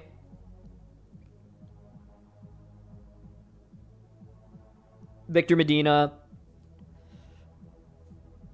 some other Japanese players as well. But it's just crazy. Like, it really feels like talking about LeBron James, you know, in like basketball, where it's like he's had all these peaks, and like like seeing Wolf peak in Scarlet and Violet, like what a time to peak. It's just unreal. And I think what makes it so incredible is he just does it because he loves the game. Like, he just loves playing. This man won, like, qualified for Worlds after Toronto, and he was like, you know what, I just want to, like, build Parrish for fun. Like, why not? And I think that goes such a long way in Pokemon, because I think Wolf could have, like, not made it to top cut in this event. He still would have been happy if he, like, because he's like, look, I, like, picked a team that I really liked, and if he got knocked out, it likely would have either been to his opponents playing really well, or maybe he, like, doesn't play it well, and then he has, like, things to learn from it. But I think his approach to it is just really different from a lot of other people. Put a lot of pressure on themselves in this game, and I think, like, Wolf probably would feel more, like, 10x more pressure than anyone else, but it, like, it just doesn't, he doesn't let it go to him.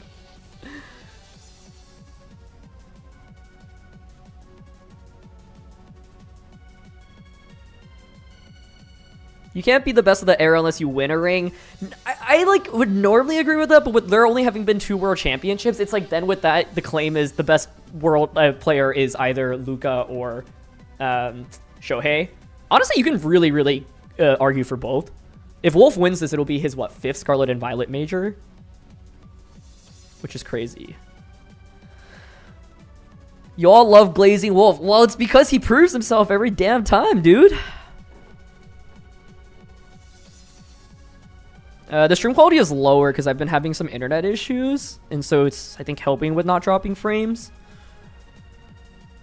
Which team do I think has the better matchup in a Wolves team? I do think Treads actually makes it interesting.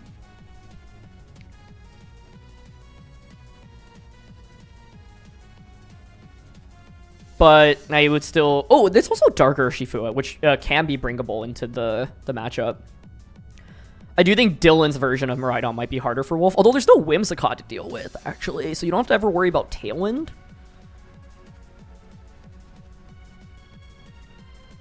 What's his win rate with Parrish teams? It literally might... I cannot think of times he's failed with Parrish teams. Do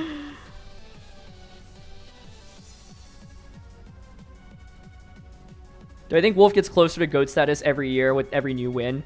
I think at the end of the day, like, look, I know Ray Rezo. He's like a close friend of mine, and what he did in Pokemon is also unbelievable. I think if Ray kept playing competitive Pokemon, like, his skill is so good. But the thing that it's like both, you can make arguments for both, right? Because Ray was so good in a shorter amount of time, and even when Ray didn't try, he was still really, really good. In like 2014 and 2017, this man would like barely roll up to a tournament and just get like top 16 or top 8. But the thing is, like, Wolf's longevity is just crazy, and he does it because he still loves playing the game so much. And like, speaking as someone who's played the game for a long time, I don't really compete that much anymore because it's just like, I think I don't have as an innate of a drive to like play and like build teams and stuff. And Wolf, he just loves doing it, you know?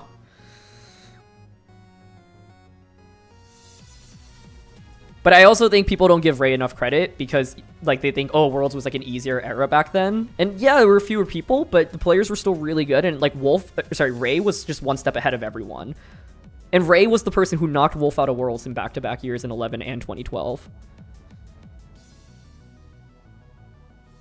Like, I think you have to really think about that as well. Ray was truly one step ahead of everyone else.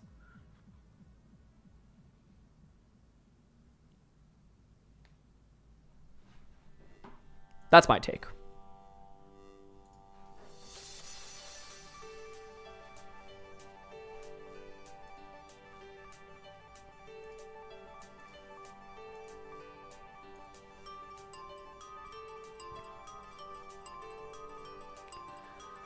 But anyway, I've been talking for long enough. Let's see this game.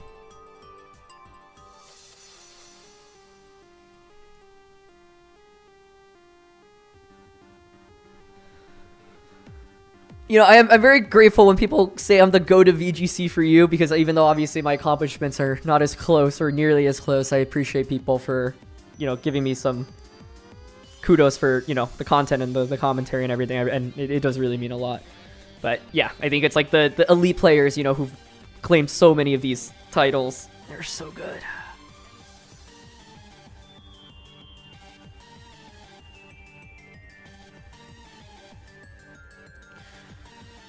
Anyway, let's talk about this matchup, because I'm really excited for this. We see Yanagi, who's one of the best players from Japan.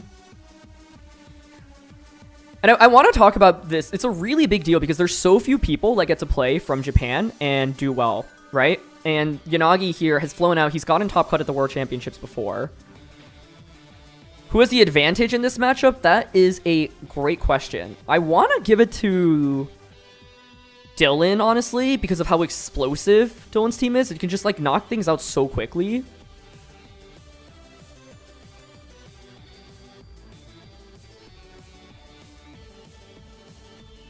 Okay. Obviously, there's fake out pressure, but what Flutter does well here is pressuring with Dazzling Gleam or Moonblast immediately.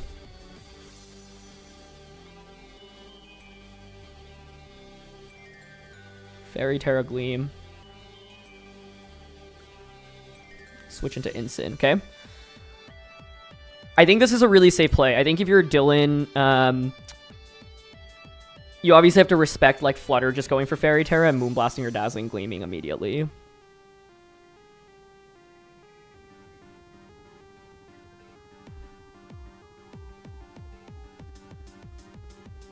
Right on Terras.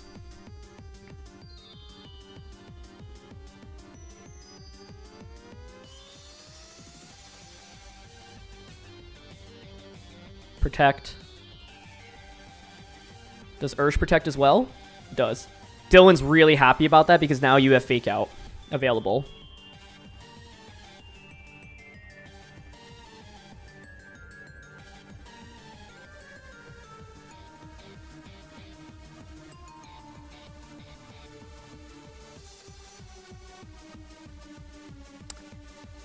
So you can just Fake Out Gleam now. It's a really good spot for Dylan.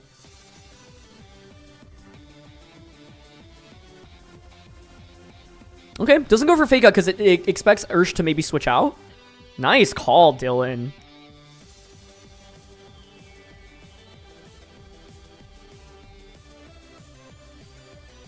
Which of these two teams would be a better matchup for Wolf in the finals? I want to say Dylan's team. Like, Wolf's dismantled Miraidon so much in this event.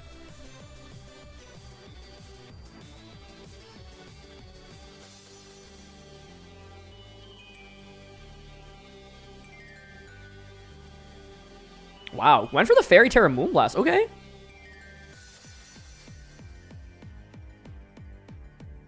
I like that a lot if you expect your Flutter to not faint. And yeah, normally you would expect like Fake Out into that slot, into the Amoonguss slot. So I think this is a great play.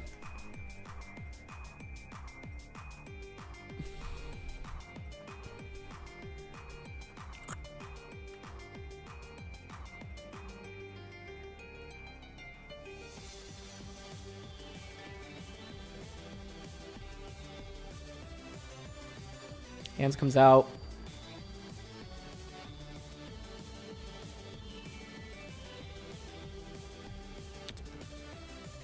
Yeah, I've seen no Moonblast drops either. I agree. Dylan's in great shape here. I mean, you pressure with Fake Out and Electric Terrain is up. I really like Dylan just not going for Fake Out at any point, though. Like, the Fake Outs are so obvious. It's fascinating. The switch into Instant here. Got around poison type damage from the opposing side.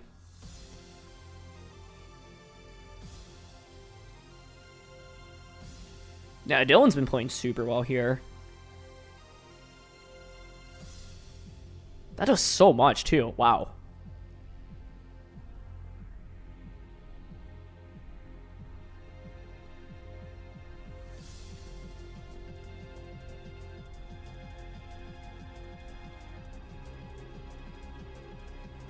It's just, yeah, like, now you have Fake Out pressure from Instant once again.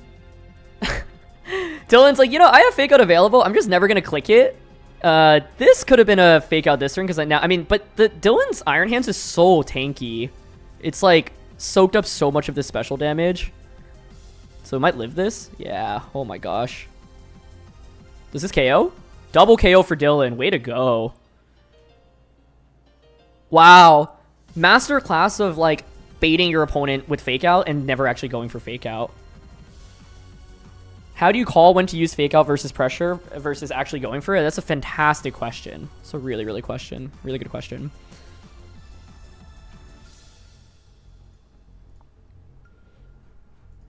Sorry, I meant to answer your question. It's hard. Like, I think it's basically, part of it is thinking about risk versus reward, right? Saying, look, I know my opponent often feels forced to protect, but if they don't protect, what will be the outcome? And in this game, for example, the turn when Fluttermane had protected, even if Fluttermane doesn't protect there, it's not, Moonblast isn't going to knock out Iron Hands, right? So Dylan's going for it in these positions where it's like, look, even if you don't predict my Fake Out, it's still, so even if you predict me to not go for Fake Out, it's still okay. But if, like, Fake Out just puts me in such a good spot that it often feels, like, Yosuke feels like he kind of has to go for it, right? So, I'd say, like, for Dylan in this game, part of why they have, like, not really gone for it is because they know that, like, if Yosuke responds to it incorrectly, he just, like, loses a ton. Whereas even if Yosuke makes the right play, he's still not in that bad and still in okay shape.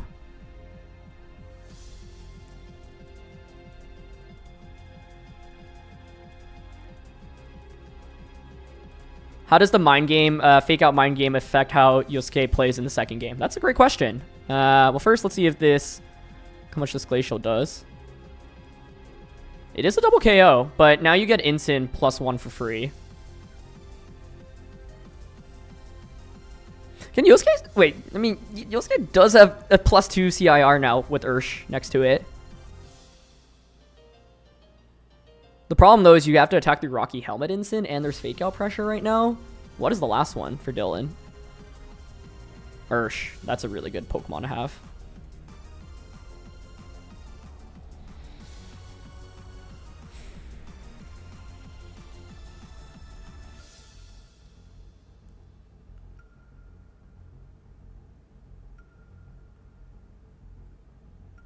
Yeah, this is super safe. And the Fairy Terror was committed already, so now you just get the knockout. Beautiful play by Dylan in this one.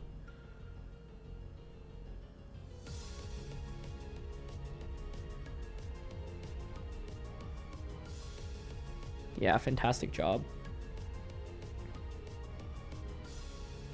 Ice Rider faints. And now it's Sash, Ursh, and Rocky Helmet Instant. These are two of the best Pokemon you can have into Yosuke's team. Because, yeah, you can close combat. but then you just eat up a defense drop and if you surging. Okay, I like the surging onto Ursh, but it's not going to be enough.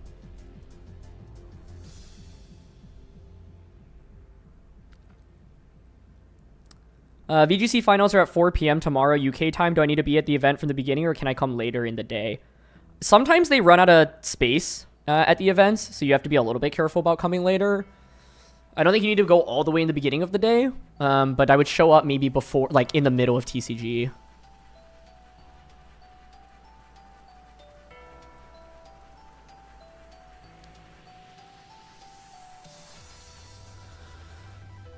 This was clinical play from Dylan. I feel like Dylan was just in control the entire game, honestly. So I'm curious to see what the response from Yosuke is going to be.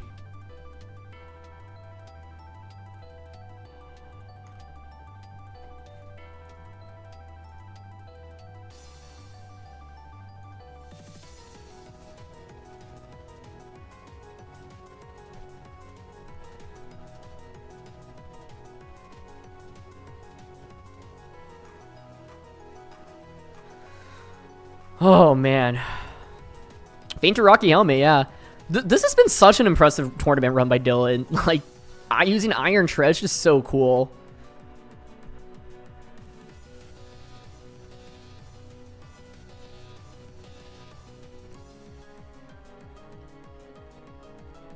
So, let's talk about this. Okay, like, what went wrong for Yosuke in that last game, right? Dylan had a very safe Fairy Terra with the Miraidon, and Dazzling was just doing way too much work. I think the Amoonguss Spring here, not the most valuable because you can't really put things to sleep. I think the downside for Yosuke is even if you force the Terra out of Miraidon, there's still not that much that you can do. So Terra feels kind of safe on the Miraidon. Like, there's not much you can do to expose it. I'd be curious about Flutter Chiyu lead, actually, to deal with Miraidon.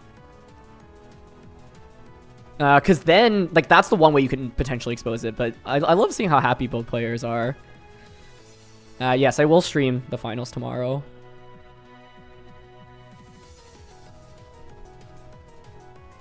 This was such awesome play, though. Yeah, Flutter Chiyu, I think, is the immediate thing I can think of.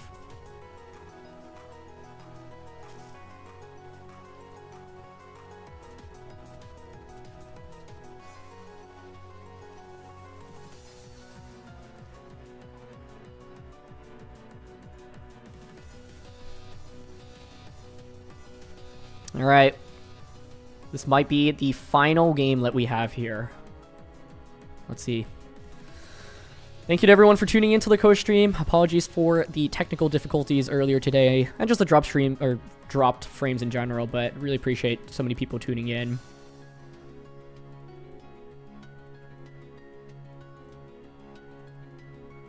Here we go. Miraidon hands once again. It is Flutter Chiyu. That was exactly the adjustment I was talking about. And some of you guys pointed it out in chat as well, so well done, chat.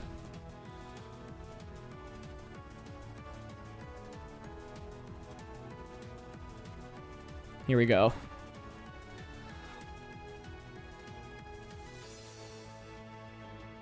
I like this instant switch in. Like, what's scary here for... Oh, yeah, like Heavy Slime can just blow up Flutter Mane, right? So the main thing here is Miraidon obviously feels pressured by Fairy type damage. Chiyu might commit Terra here to get around Fake Out. Yeah, this is still a really scary lead, I agree. It's not like this lead just hard wins into Dylan's team.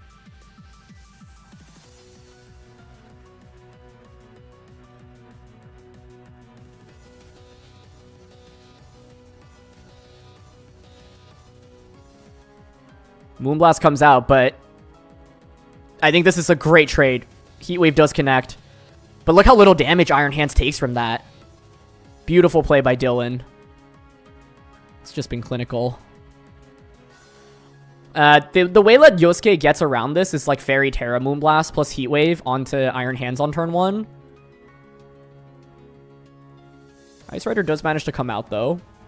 But now Instant has Fake Out.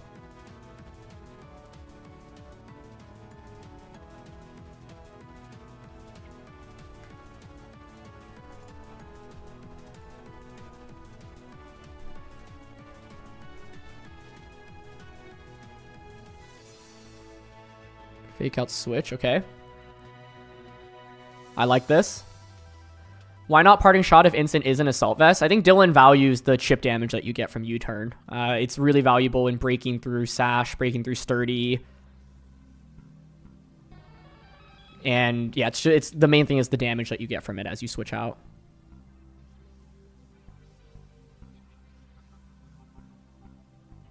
Protect. Fake out now. Okay, I think now the game's in an interesting state because you do obviously have Follow Me. Miraidon could just Fairy Terra. It's getting very, very scary very quickly, I think, for Yosuke.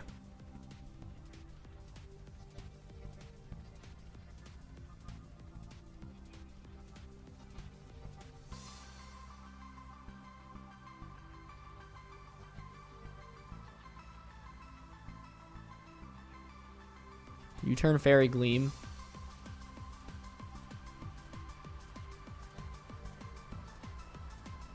Yeah, I think it's like the Fairy Terra here just feels so safe to go for Yosuke. Or sorry, for Dylan. But Yosuke this time at least has the Chi-Yu in the back to deal with this.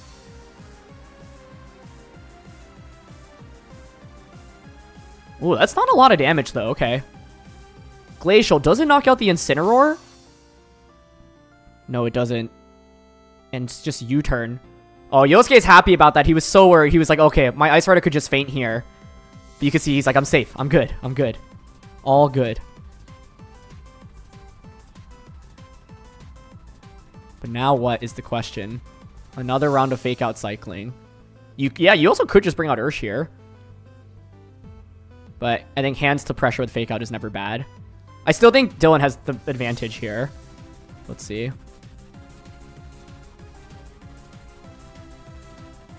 And the Pollen Puff. Great play. Okay. We still have a game here, folks. Because late game Chi-Yu with Heat Wave spam now is looking pretty scary.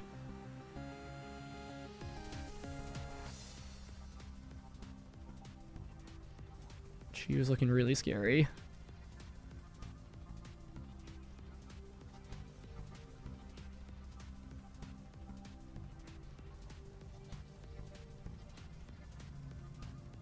Okay, once again, you can see Dylan not going for that fake out. Ooh! No protect from the Ice Rider, so Ice Rider manages to get an attack off here. Yosuke calls it. Amoonguss gets crit. Glacial Lance comes out. Knocks out Miraidon. Oh, this is so tense.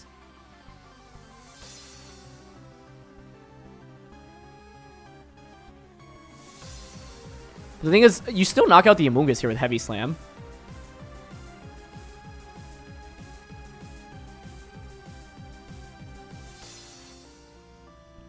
Terra's still available. Oh.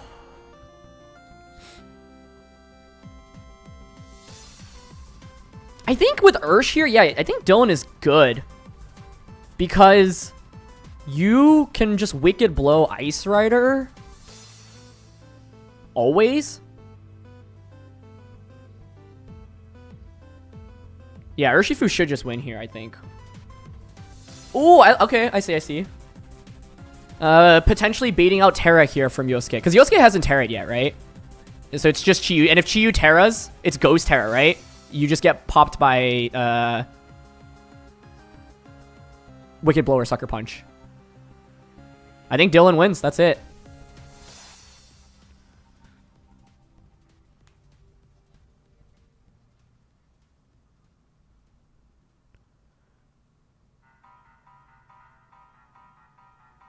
Like, I'm trying to think if there's any out for Yosuke here. You get the if you don't Terra this turn and click Heat Wave.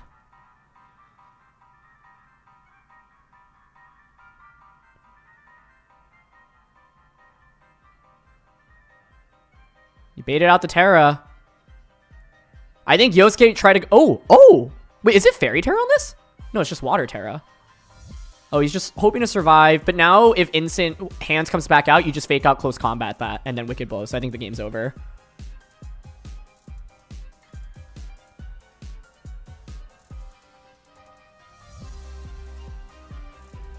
Yeah, GG. Oh, wait. Unless, I mean, you could set up Trick Room. I don't think that makes a difference, though. I think this is just locked. Predictions and finals? I mean, assuming Dylan wins, I think Wolf wins the tournament. Like, Miraidon, it's just so good.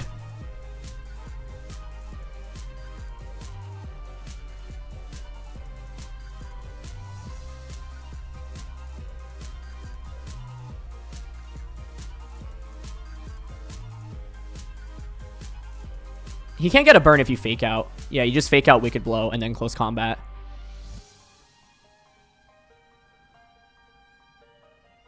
I really like Dylan playing defensively that turn because like you're just trying to bait out a Terra from one of the two Pokemon.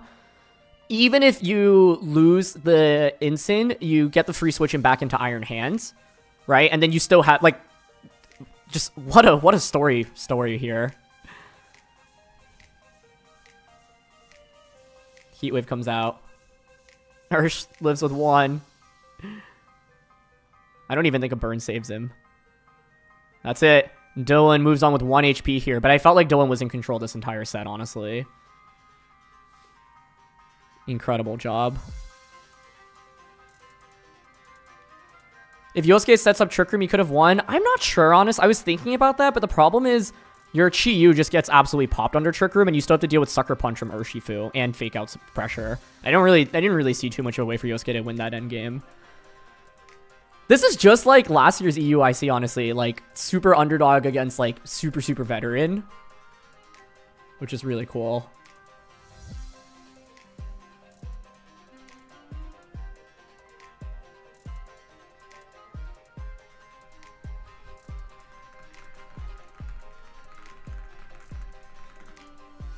That was awesome. Dylan just played so commandingly. I mean, the Dark Urshifu having Focus Sash here. I'm excited to see Wolf go up against this version of Miraidon because there are some interesting techs. Obviously, like the Iron Treads, as well as the Dark Ursh, which I think both can be bringable. But Miraidon versus Koraidon in the finals. The GOAT, Wolf versus Dylan. Might be Dylan's first top cut, let alone finals, which is just incredible. Absolutely incredible. Let's see.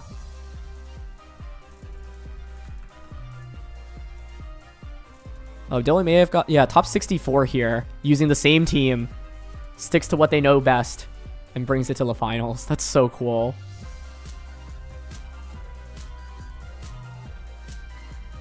Oh, wow, Dylan was running clear Amulet Hands, which is really awesome.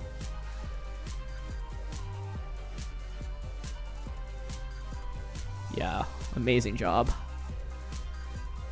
Do I think Dylan has a chance? I think it's going to be really hard. If Wolfie wins tomorrow, he'll have the same number of wins with Marco. Marco has 3 international wins. Wolf has 1.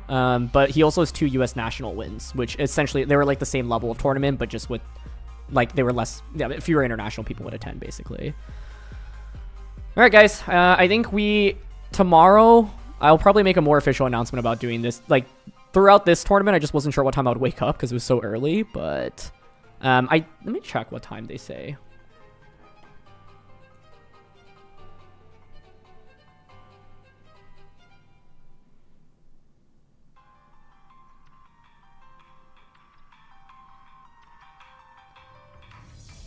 What's the dynamic of having a whole day to prepare for just one specific matchup? I think it's fascinating. Like, but I don't know. Like, Wolf is so... Like, I think Wolf is actually the kind of player who's not... Like, some people would grind the matchup over and over and over again, but I think it's, like, Wolf is more likely to just, like, think about it, but not, like, play the matchup because you don't know the exact EV spreads and everything, and I think that's actually a really big deal.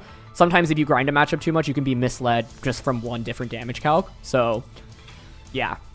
But he's had a lot of Miraidon practice. He's well-versed in this. VGC is 9:48, 5 a.m. tomorrow in Central Time. So I will see you guys tomorrow for Championship Sunday here at the co-stream. And I will try to figure out the drop frame stuff. I don't know why. I don't think it was happening too much towards the end here. I'm really not sure if there's anything I can even do about it, but I'll try. But yeah, thanks for tuning in, and it was really fun. Let your friends know tomorrow I will be co-streaming. I'll probably start early so I can do a preview of all the matchups, and then we'll go from there. But thank you very much for tuning in, and I shall see you all next time. All right, have a great day.